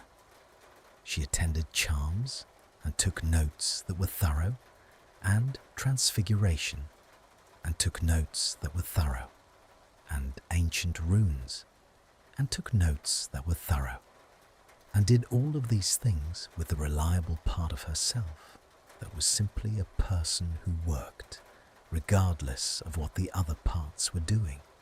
Between charms and transfiguration, She passed him in the corridor, not by arrangement, simply the castle and its traffic, its crowded arteries during the change of classes, the press of students moving in both directions through a corridor wide enough for 4 abreast but occupied by 8.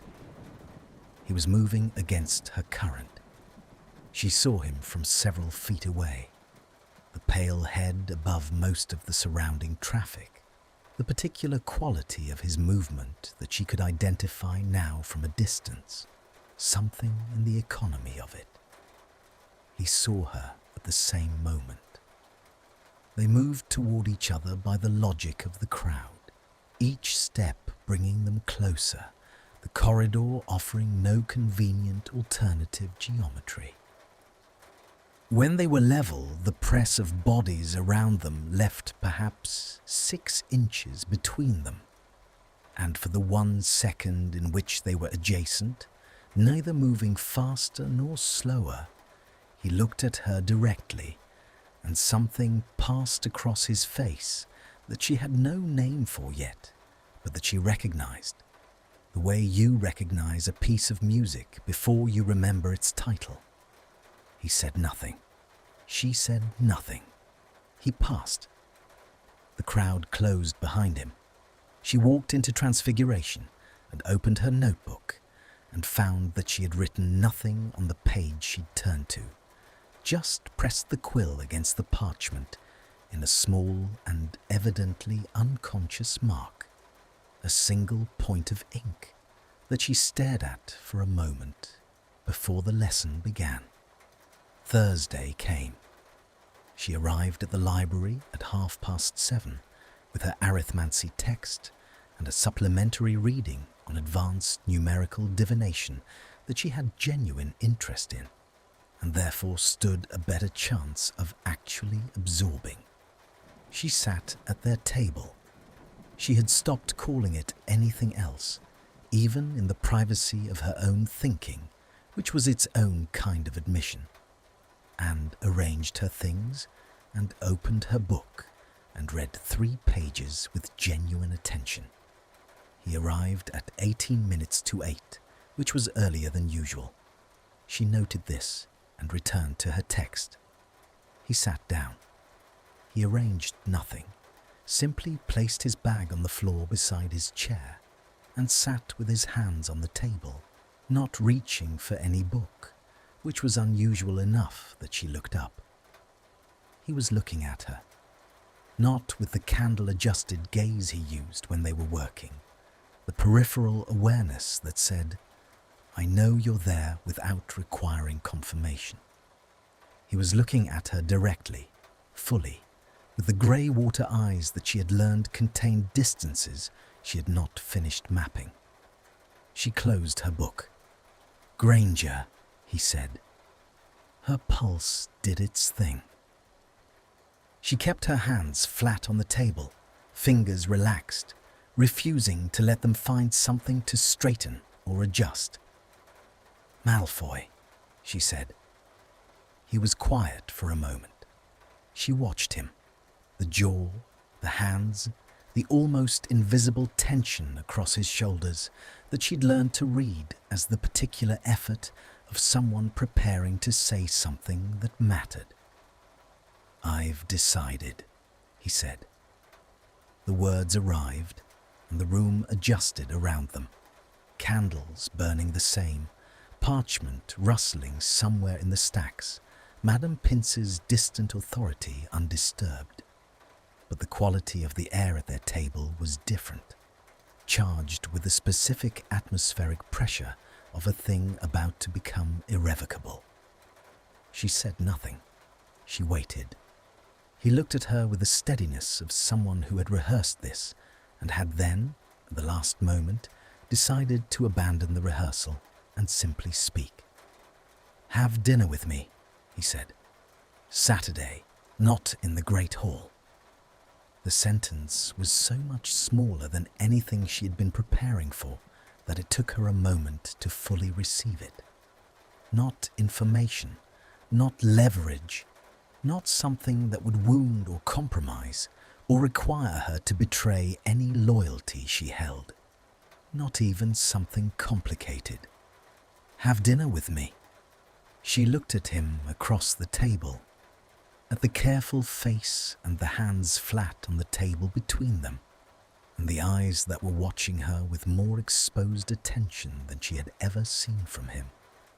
The locked door open by some fraction she hadn't thought he'd allow, and understood, with a clarity that moved through her like winter light through glass, that this was not a small thing in the way it seemed. It was the smallest possible version of the largest possible thing.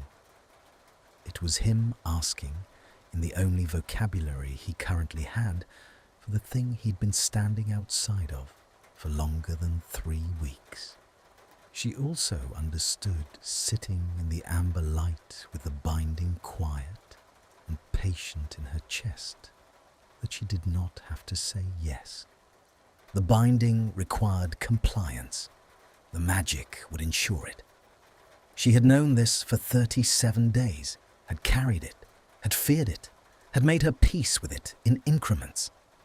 But the wish he had named was dinner, and dinner was something she wanted, had been wanting, she understood now, since at least the Sunday at the east window with the rain coming down outside, and him saying, "You won't forget," toward the glass. She could say yes because she must, or she could say yes because she chose to. The distinction mattered enormously. She sat with it for a moment. Not long, perhaps 4 seconds, long enough to be certain, and found that the distinction was clear.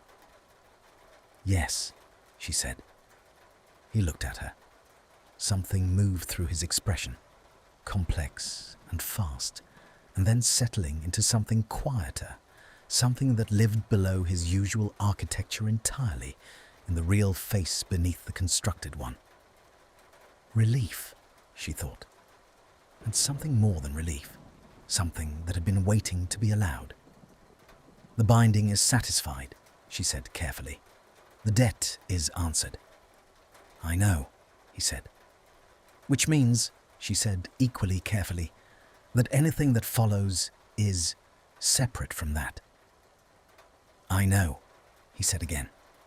His voice was very even, but she could hear the effort of the evenness, the controlled quality of a person keeping something in because the room wasn't ready for it yet.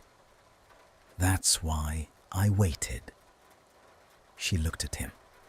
The sentence rearranged everything she had thought she understood about the waiting. He had not been waiting because he was hesitant or unsure or afraid in the way she had been afraid.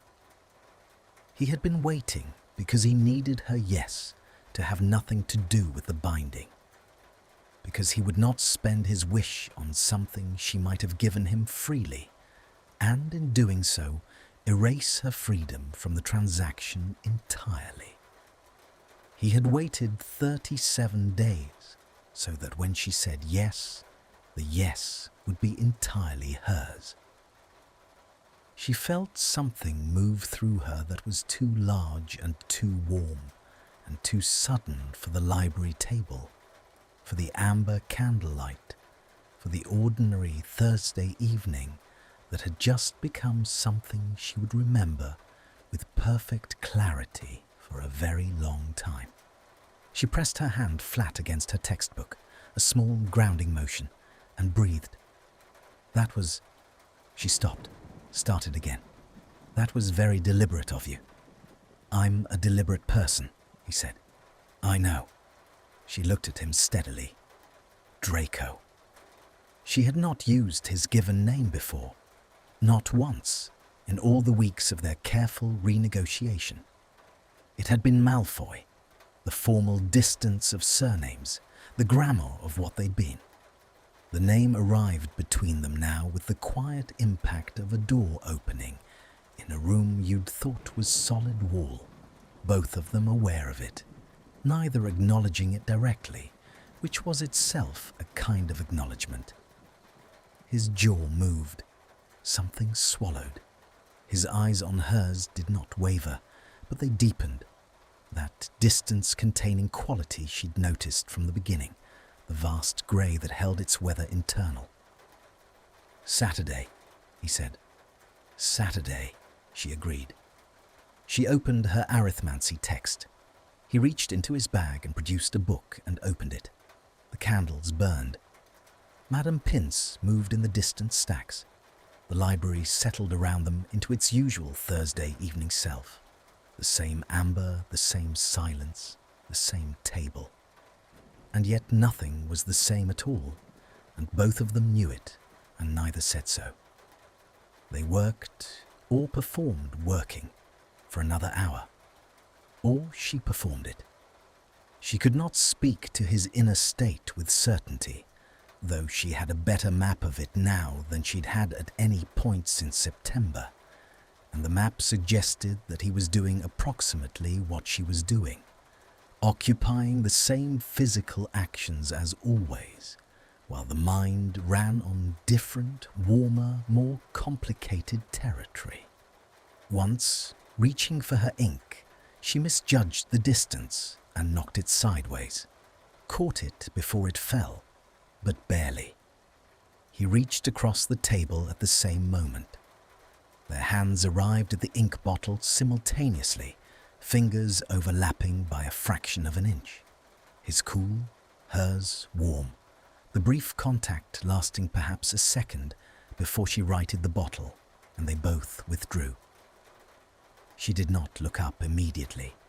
She capped the ink with a precise quarter turn.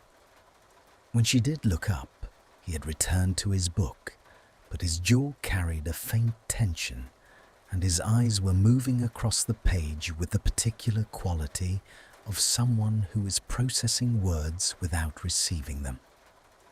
She smiled. She turned it down quickly toward her text where it was private.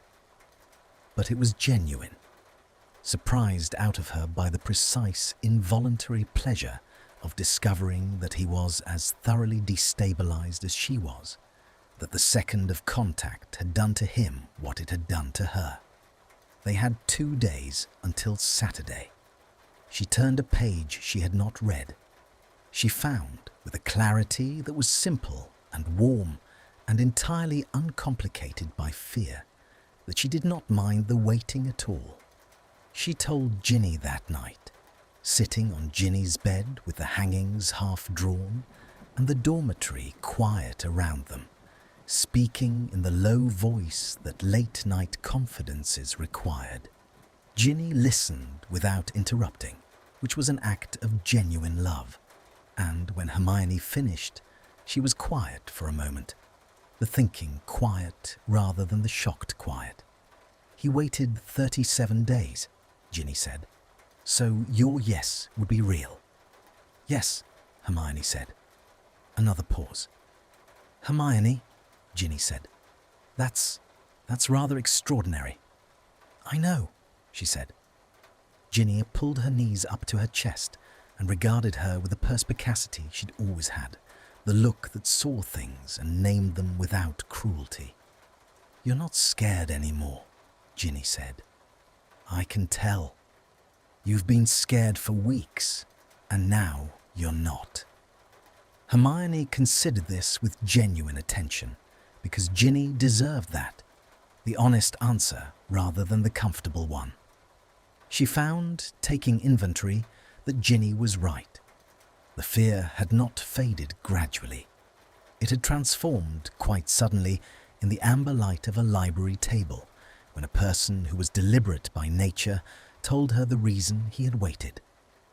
"No," she said, "not scared." "What then?"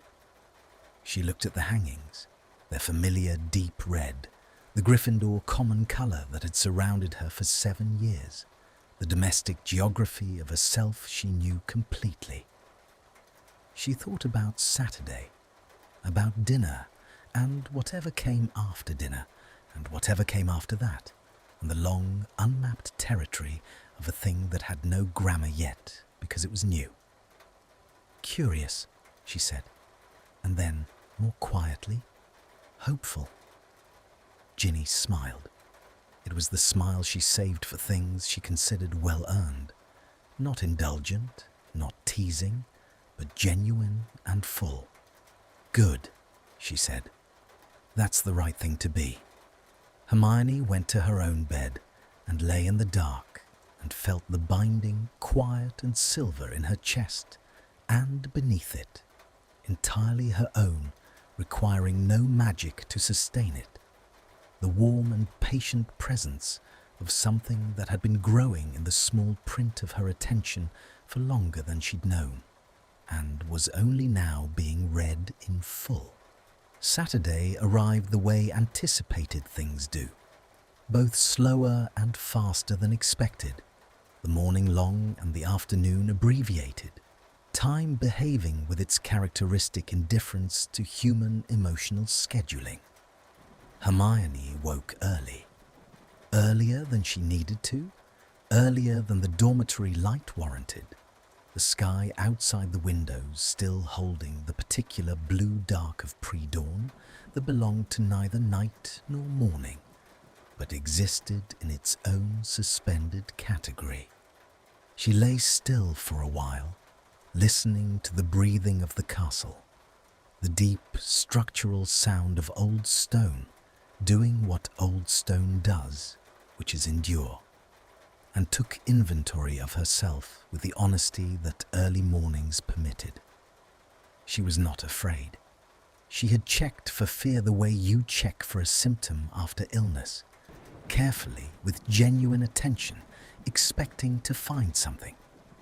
She found instead a quality she had less experience with, a clean, warm anticipation that had no defensive edge to it, no calculation running beneath it, no secondary layer of anxiety managing the primary one. Simply the uncomplicated fact of looking forward to something. She got up. She dressed with more attention than usual. Not vanity, or not primarily, but the particular care of someone who understands that certain occasions warrant deliberateness. She chose the deep blue robe she wore for special occasions, the ones with the small silver buttons she'd had since 6th year. She did her hair with the focus she usually reserved for examination preparation. She looked at herself in the mirror above the dormitory sink and found someone she recognized. Herself, exactly, simply more attended to than usual.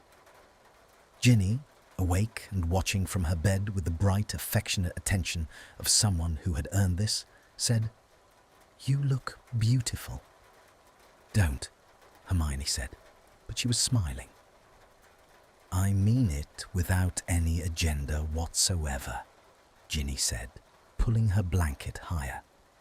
"Go, enjoy yourself. You've earned the right to something uncomplicated." Hermione picked up her bag, because Saturday meant library in the morning regardless, some constancies being too structural to abandon, and went downstairs and through the portrait hole and into the castle's Saturday morning self, which was quieter and more generous than its weekday version. The corridors belonging to early risers and portraits, and the particular quality of light that came through old windows when no one was hurrying past them. She spent the morning in the library doing genuine work, the Transfiguration essay, which required real concentration, and received it. She did not look at the door. She was not waiting. She was simply inhabiting a Saturday morning and allowing the evening to be where it was, which was later, and trusting the later to arrive without assistance. It arrived. He had left a note in her ancient runes textbook. She found it at 4 p.m. when she returned to the dormitory to exchange the morning's books for the evening's preparation. A folded piece of parchment, tucked into the front cover with the precision of someone who had considered its placement. Her name on the outside in his handwriting, which was narrower and more vertical than she would have predicted, contained, like everything else about him, taking up only the space it required. Inside, the 7th floor, the tapestry of Barnabas the Barmy, 8 o'clock. Below this, after a space, not the room of requirement, the alcove east of it. There's a door that most people walk past. She read it twice. She folded it with the same precision he had used, and placed it in the inner pocket of her robes, where it sat against her sternum, adjacent to the binding, 2 things warm against her ribs. He had found her a room. He had done this in advance, with the quiet thoroughness of someone who prepared for things that mattered. She stood in the dormitory with the afternoon light going amber through the windows, and felt something expand in her chest that was too full for the space available. The 7th floor corridor was empty at 8 o'clock, which was not surprising. It was a Saturday evening, and the castle's social gravity had pulled most students toward the common rooms and the kitchens, and the particular organized chaos of 8th-year weekend existence. Hermione walked past the tapestry of Barnabas the Barmy, the depicted Trollets mid-ballet, perpetually hopeful, perpetually failing, and counted the doors eastward. The 3rd one was unremarkable. Dark wood, iron handle, the kind of door the castle produced in abundance, and that no one looked at twice because the castle had trained its inhabitants to expect the remarkable in flagrant displays rather than in quiet, ordinary-looking doors that most people walked past. She opened it. The room beyond was small, not the vast shifting architecture of the room of requirement, which reshaped itself to enormous need. This was something more intimate. Stone walls with tapestries she didn't recognize, their colors deep burgundy and forest green, worn to the softness of things very old and well-loved. A fireplace that was already lit. Real fire. Not fiend fire, not muggle electric, but genuine hearth fire that smelled of applewood and threw a light completely unlike any other. A table set for 2 with the kind of quiet attention to detail that bespoke effort without announcing it.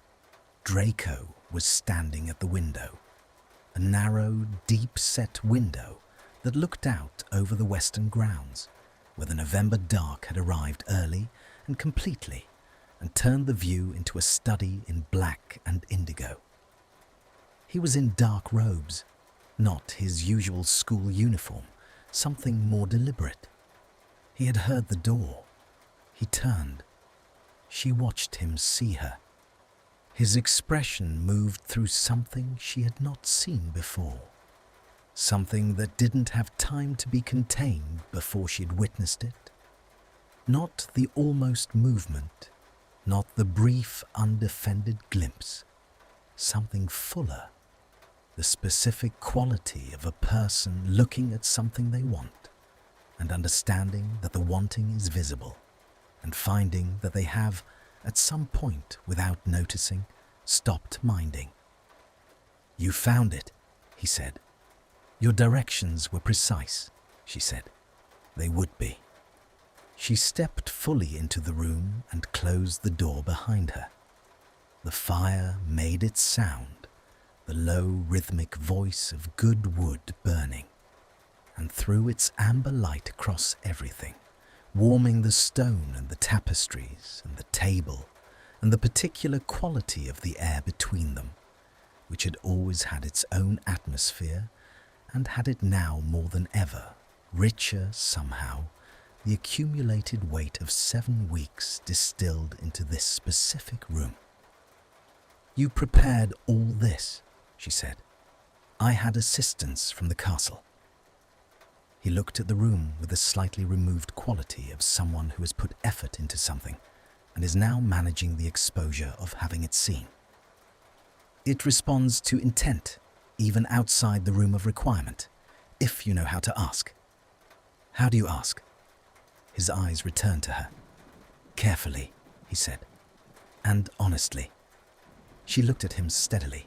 He looked at her. The fire made its comment. Then it knows us well, she said. He was quiet for a moment. Something in his face did its complex internal work and came out the other side of it different, opened by some increment she couldn't measure but could perceive. He moved toward the table and held out a chair with the natural ease of someone for whom courtesy was structural rather than performed, inherited from a world she disagreed with in most of its particulars, and yet could not entirely dismiss in this specific expression of it. This simple, unhurried gesture of making space for her. She sat. He sat across from her. The table between them was smaller than the library table. Considerably smaller, the distance reduced to something that required no projection, no elevated voice, no performance of proximity. They were simply close, firelit and close and alone, in a room the castle had assembled from honest intent. And the fact of this was enough for a moment that it required no supplementation. Food appeared. She did not see how, the castle's domestic magic being the most matter-of-fact of its many capabilities. Not an elaborate feast, nothing that would have required the kind of planning that called attention to itself. Simple and good. Roasted vegetables, bread still warm, a soup that smelled of herbs, and something dark and wintry. 2 glasses of something that was either very good cider or a very thoughtful potion against the November cold. She picked up her spoon. He picked up his. They ate in a silence that was entirely comfortable. The silence of 2 people who had been doing this for weeks, who had developed, without naming it, a shared grammar of quiet. "Tell me something I don't know about you," she said after a while. He looked up. He considered the question with the seriousness he gave to things that deserved it. "I read the last page of books first," he said. "I've seen you do it. I want something I haven't observed." The corner of his mouth made its movement, fuller than usual, the ghost becoming something more substantial. "I wanted to be a healer," he said. "Before, when I was 11 and the world was still, when the options felt like options." He looked at his bowl. "Healing magic appealed to me, the precision of it." She looked at him. She thought about an 11-year-old with a talent for precision and a world that had narrowed his options before he was old enough to understand they were being narrowed. "You'd have been good at it," she said. "Not consolation, assessment." He looked up. "I know," he said, which was the Draco Malfoy version of thank you, the acceptance of accurate observation without deflection. "I'm frightened of the dark," she said. "Not darkness generally, specific enclosed dark, small spaces with no light." She met his eyes. "After the Department of Mysteries, I don't speak about it." His expression received this with the particular quality she had learned to trust, the quality of someone who did not perform appropriate responses, but produced them from something real. Something in him went careful and quiet around what she'd said, making room for it rather than rushing past it. "I know about enclosed dark," he said. She knew what he meant. She did not name it. She held his gaze and let the understanding sit between them without requiring elaboration, which was its own form of intimacy. The intimacy of shared knowledge that needs no words, because the words would diminish rather than illuminate.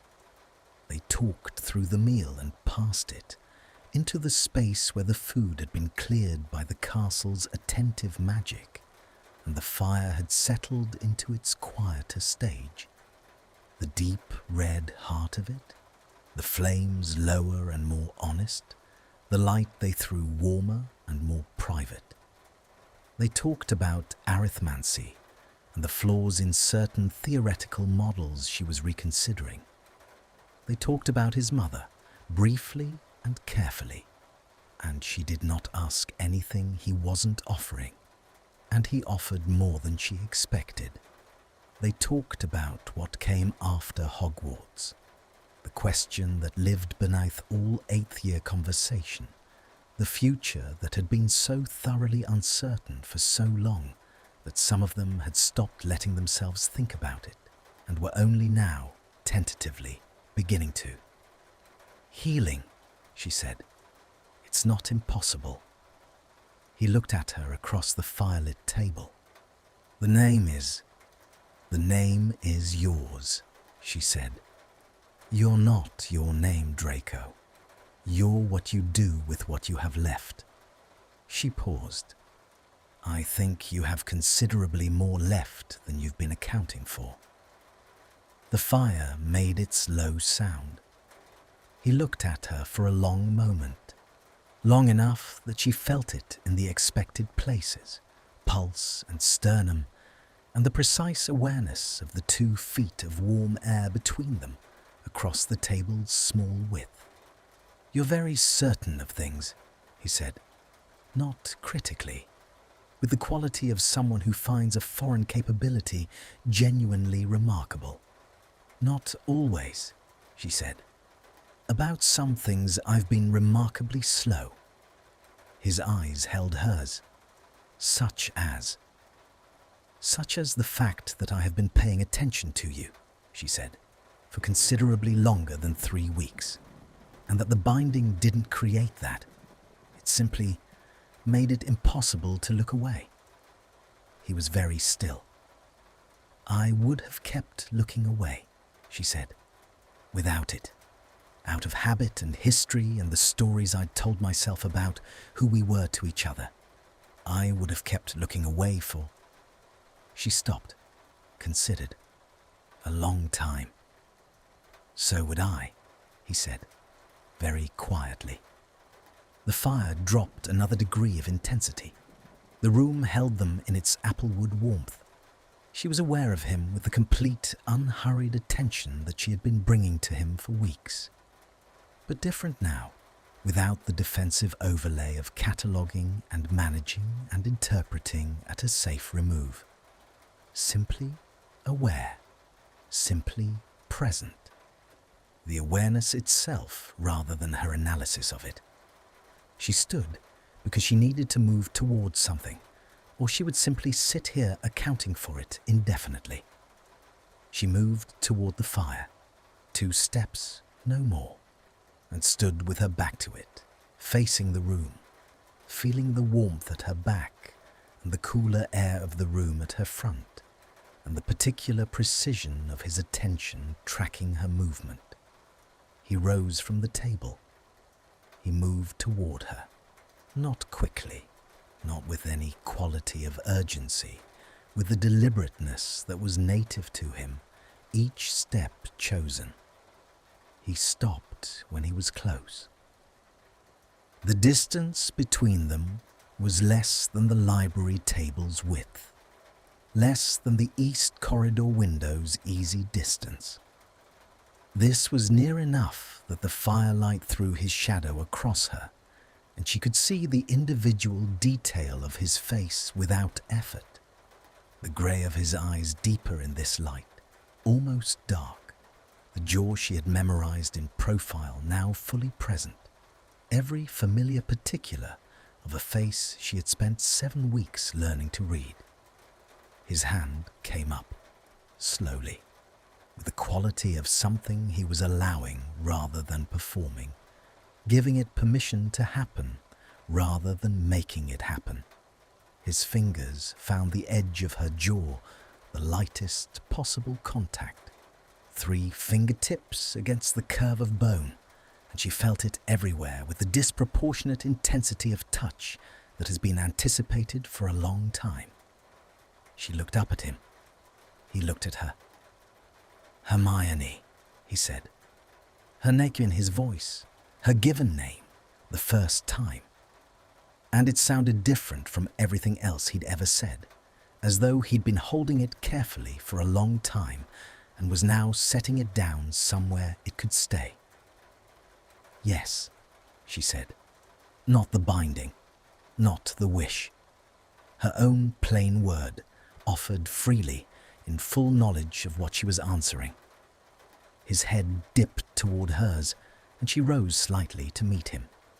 That last inch of distance closed between them with the quality of something inevitable, not because it was fated, but because everything that precedes a thing and leads toward it gives it the texture of inevitability once it arrives. His mouth met hers. The fire made its sound. The November dark pressed against the narrow window. The castle held its ancient breath around them, stone and centuries, and the accumulated weight of every honest thing that had ever happened within its walls. And in the small warm room that the castle had made from careful intent, Draco Malfoy kissed Hermione Granger with a gentleness that undid everything careful she had ever constructed about herself. And she kissed him back with the fullness of 7 weeks of waiting, and longer than that of looking away. And it was nothing like fear, and nothing like relief, and nothing like anything she had prepared for. It was simply what it was. And what it was everything. Sunday arrived quietly, as though it understood its own significance and had decided to be gentle about it. Hermione woke to the particular quality of morning light that comes after something has changed. The same light, technically, the same Scottish November grey through the same dormitory windows, but received differently by a different arrangement of self than had gone to sleep the night before. She lay still and took inventory with the thoroughness she applied to everything, and found that the inventory was unfamiliar territory, not uncomfortable, simply new in the way that new countries are new, requiring attention rather than expertise, the particular pleasure of a landscape you have not yet learned to take for granted. She had walked back to Gryffindor Tower at 11 o'clock. He had walked with her, not because the route made sense for him, which it did not, but because he had simply fallen into step beside her as she moved toward the door, and neither of them had commented on this, and they had walked through the castle's late Saturday quiet together, not talking very much, not needing to. At the portrait hole he had stopped. She had stopped. They had stood in the torchlit corridor for a moment that had no particular agenda, just standing, just being in the same space, with the specific quality of people who have recently kissed and have not yet built the grammar for what comes after. He had looked at her in the torchlight. "Tomorrow," he said, not a question. "Tomorrow," she agreed. She had gone inside. She had stood just within the portrait hole for a moment, in the warm, noisy Gryffindor air, and pressed her fingertips against her own lips briefly, with the private gesture of someone confirming that something real had occurred. She was still quite certain it had occurred. She dressed and went down to breakfast, and sat in her usual place and ate with the full presence of someone whose usual place felt both entirely familiar and somehow freshly remarkable. The toast, the tea, the morning noise of the great hall, all of it ordinary, and all of it different in the way that the same music sounds different depending on what room you're listening from. Harry appeared on her left, dishevelled and cheerful in the way he always was on Sundays, when Quidditch practice wasn't until afternoon. "You look pleased," he said, reaching across her for the marmalade. "I'm perfectly ordinary," she said. He spread marmalade with the focus he devoted to tasks he wasn't really thinking about. "Ron said you got in late." "I was in the library." "Until 11? "I was detained," she said, and chose not to elaborate. Harry looked at her with the green eyes that had always seen more than people expected them to. That particular quality of someone who had spent years watching for threats and had, in peacetime, redirected the same attentive capacity toward the people he loved. He looked at her for a moment, and then he nodded once and went back to his toast, and she loved him for it, for the specific quality of his acceptance, which had always been one of his finest things. "Quidditch practice," he said. "Afternoon. You should come watch. You never watch anymore." "I'll come watch," she said. He looked up, surprised.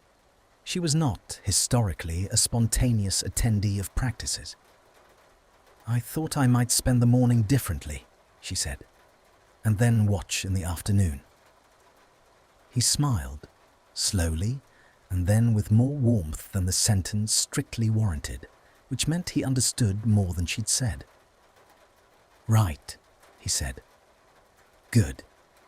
We've been working on a new formation that Ron insists is brilliant, and which I suspect is actually brilliant, and I'd value your strategic assessment." She felt the ordinary pleasure of a friendship that knew how to hold change without requiring explanation, and drank her tea and watched the great hall fill with Sunday morning. She found him where she had known she would find him. The east corridor window, the western light, the view over the grounds that they had made theirs by accretion rather than by agreement. He was already there when she arrived, standing in the familiar position, facing the window, the grounds below him bare and frost-edged in the November morning, the forbidden forest dark at its border. He heard her footsteps. He turned. This moment, him turning in the east corridor, her arriving, had happened before, several times.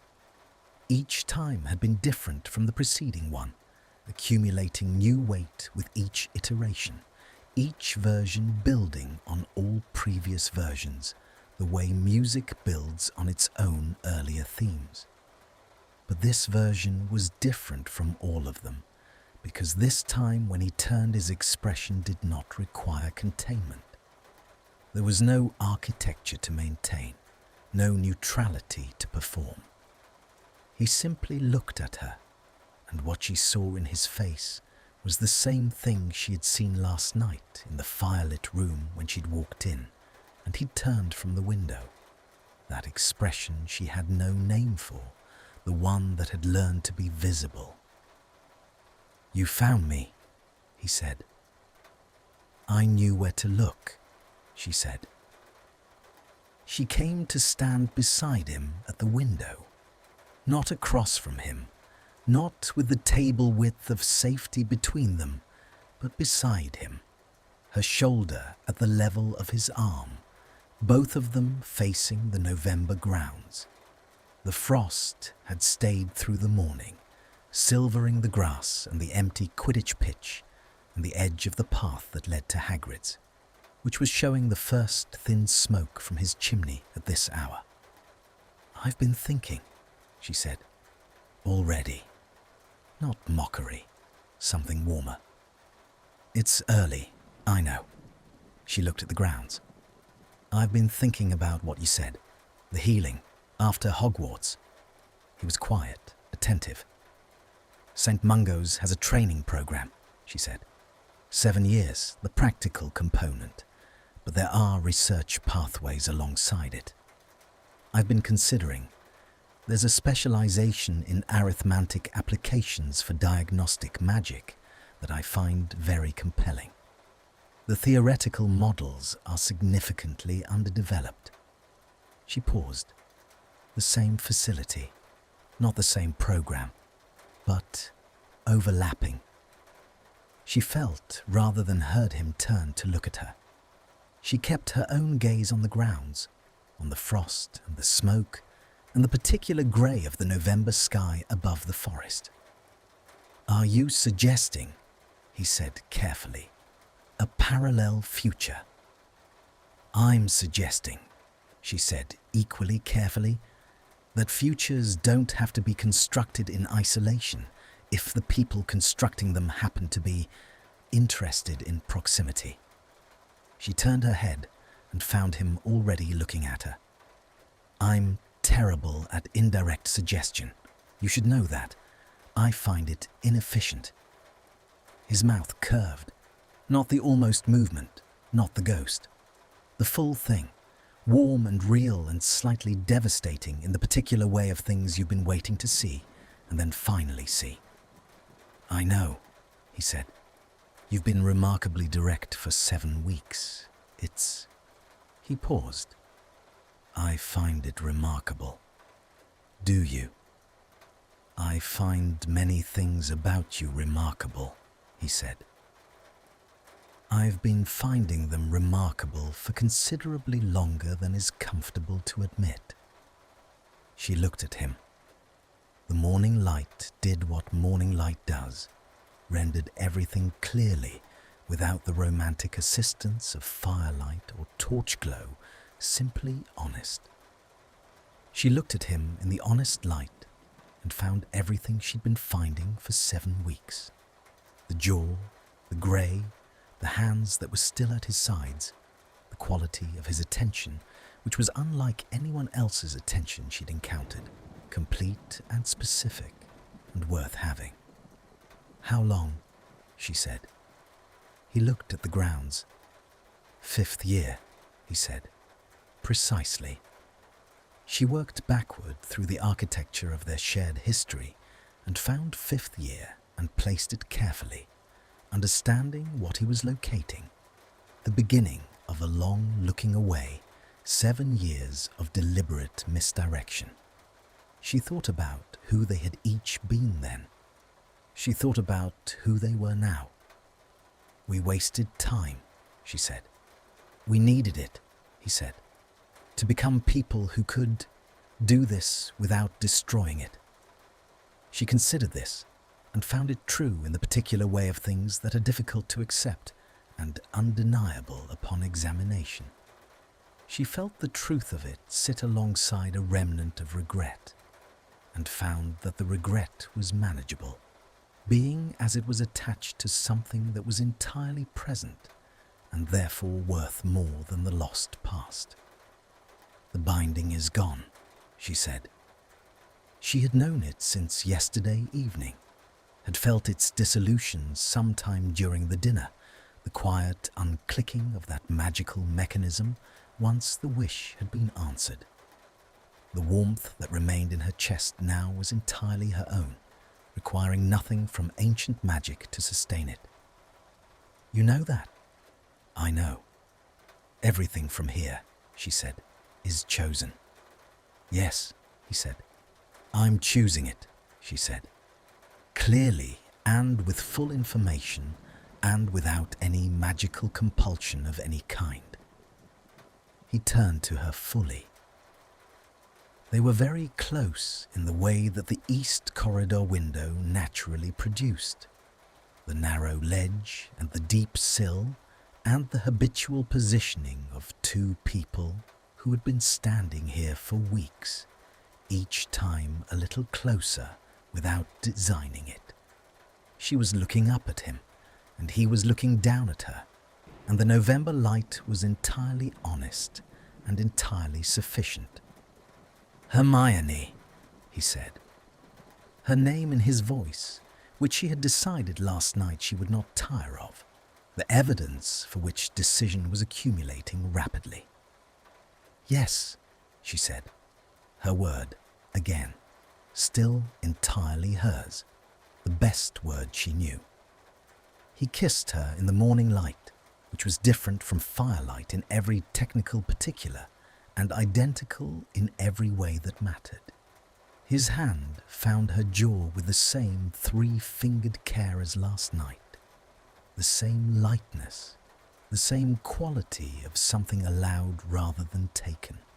She raised herself fractionally on her toes and kissed him back with the fullness of someone who had made a clear and unambiguous decision and was enacting it without reservation. When they parted, she kept her eyes closed for a moment, against his forehead, the small distance between them warm. She could feel him breathing, the measured rhythm of it, slightly less measured than his customary precision, which she found satisfying in a way that was entirely disproportionate to its cause. "There's something I've been wanting to ask you," he said. His voice was quiet, aimed at the small distance between them rather than the room. "Then ask," she said. "Walk with me," he said. "This morning, the grounds, before it gets cold." She opened her eyes. "It's already cold." "Before it gets colder." She looked at him, at the face she had been learning for 7 weeks, and would, she understood with the particular clarity of things that are simply and completely true, continue learning, and felt the morning arrange itself around the question. The frost on the grounds, the smoke from Hagrid's, the long November light that had hours yet before it gave out, Harry's Quidditch practice in the afternoon, which she'd said she would watch, which she would still watch, which fitted perfectly into a morning that had sufficient room for all the things she wanted it to contain. "Yes," she said. His hand, warm and deliberate, found hers. His fingers closed around hers with the careful certainty of someone who was not performing confidence, but had found it, who had been standing outside of something for 7 years, and had finally, at significant personal cost and with significant personal courage, opened the door. She held his hand. She did not make a list. She did not catalogue or interpret or manage at a safe remove. She simply held his hand and walked beside him through the portrait corridor and down the wide staircase and through the entrance hall and out into the November morning, the cold air arriving against her face with the clean force of a world that continued to exist and be beautiful regardless of what anyone inside it was feeling, which was, today, in this particular arrangement of self, precisely what she needed it to do. The frost crunched under their feet. Their breath made its brief clouds. The ground spread before them, silver and wide and unhurried, and the forest stood at its dark border, and the castle rose behind them with its centuries and its patience and its particular genius for making space for the things that needed room to become what they were. She didn't say anything for a while. Neither did he. The silence between them had its familiar quality, full and specific and communicative. The silence of people who had built something in it over 7 weeks and were now moving through the finished thing together, discovering its dimensions. "St. Mungo's," he said, eventually. They were crossing the path toward the lake, the water perfectly still in the cold, holding the sky's reflection without distortion. "You'd apply next autumn." "We'd both apply next autumn," she said. She felt him look at her. She kept her own gaze on the lake, the reflected sky, the precise silver line where water met frost-edged bank. "You're very certain," he said. The same thing he'd said in the library. The same quality of finding a foreign capability remarkable. "About some things," she said. "The things worth being certain about." He was quiet for a moment. She watched a heron stand at the lake's margin with the absolute patience of creatures that understand waiting, that understand that what you are waiting for, if you wait honestly, tends to arrive. "I want to tell you something," he said. She looked at him.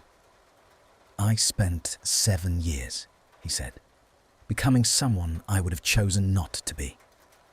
His voice was even, measured, carrying the weight of the sentence without dramatizing it.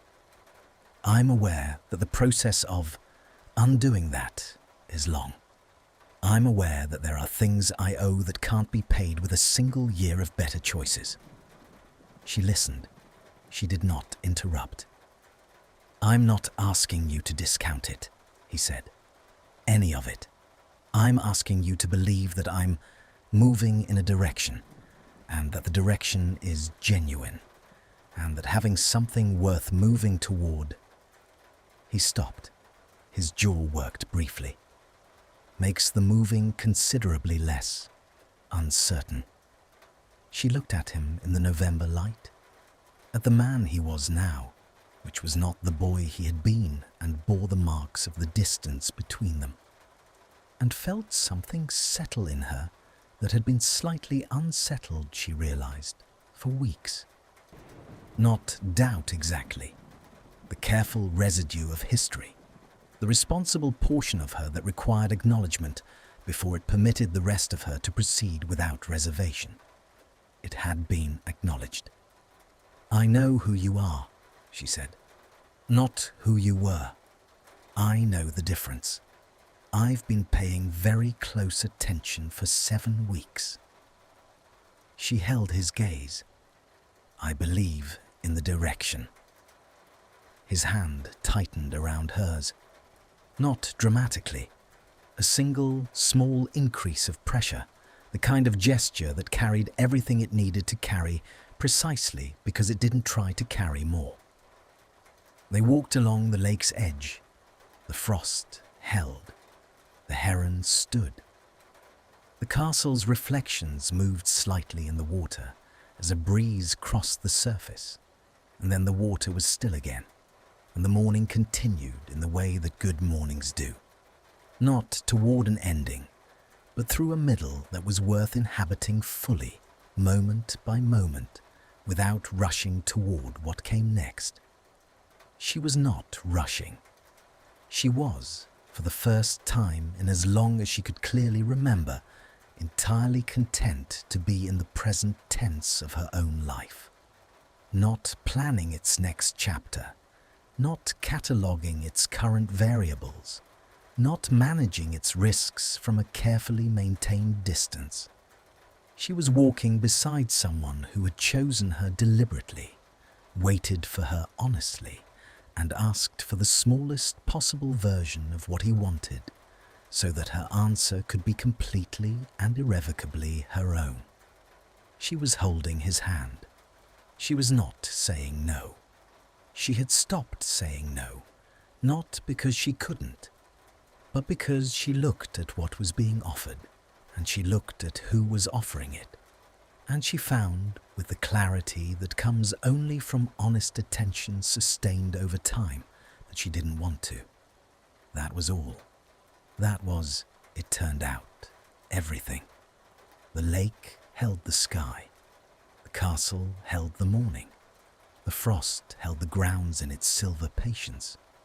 And Hermione Granger walked through the November air with Draco Malfoy's hand warm in hers, choosing, step by step, moment by moment, with full information and clear eyes and the whole of herself present, to stay exactly where she was. This story is about waiting, not the hard kind of waiting, not the painful kind, the kind where you wait and slowly release, you don't actually want it to end. Hermione had every reason to be afraid. She owed someone a wish. She couldn't say no. That's terrifying. But somewhere in the middle of all that fear, something shifted. She stopped counting the days. She stopped making a list. She stopped trying to protect herself from something that wasn't trying to hurt her. And Draco knew what he wanted from the very beginning. He just refused to ask it for it until her answer could be completely 100% hers. That's the whole story, really. Not magic, not a depth, but just two people learning to stop looking away from each other. We all have something we are waiting to ask for, something we want but we're scared, scared of the answer, scared of what it means, scared of what changes after. But sometimes the bravest thing you can do is ask something small, have dinner with me, and sometimes the most powerful thing you can say is yes, not because you have to, but because you want to. Thank you for listening to this story. If it made you feel something, even for a moment, then I did exactly what I was supposed to do.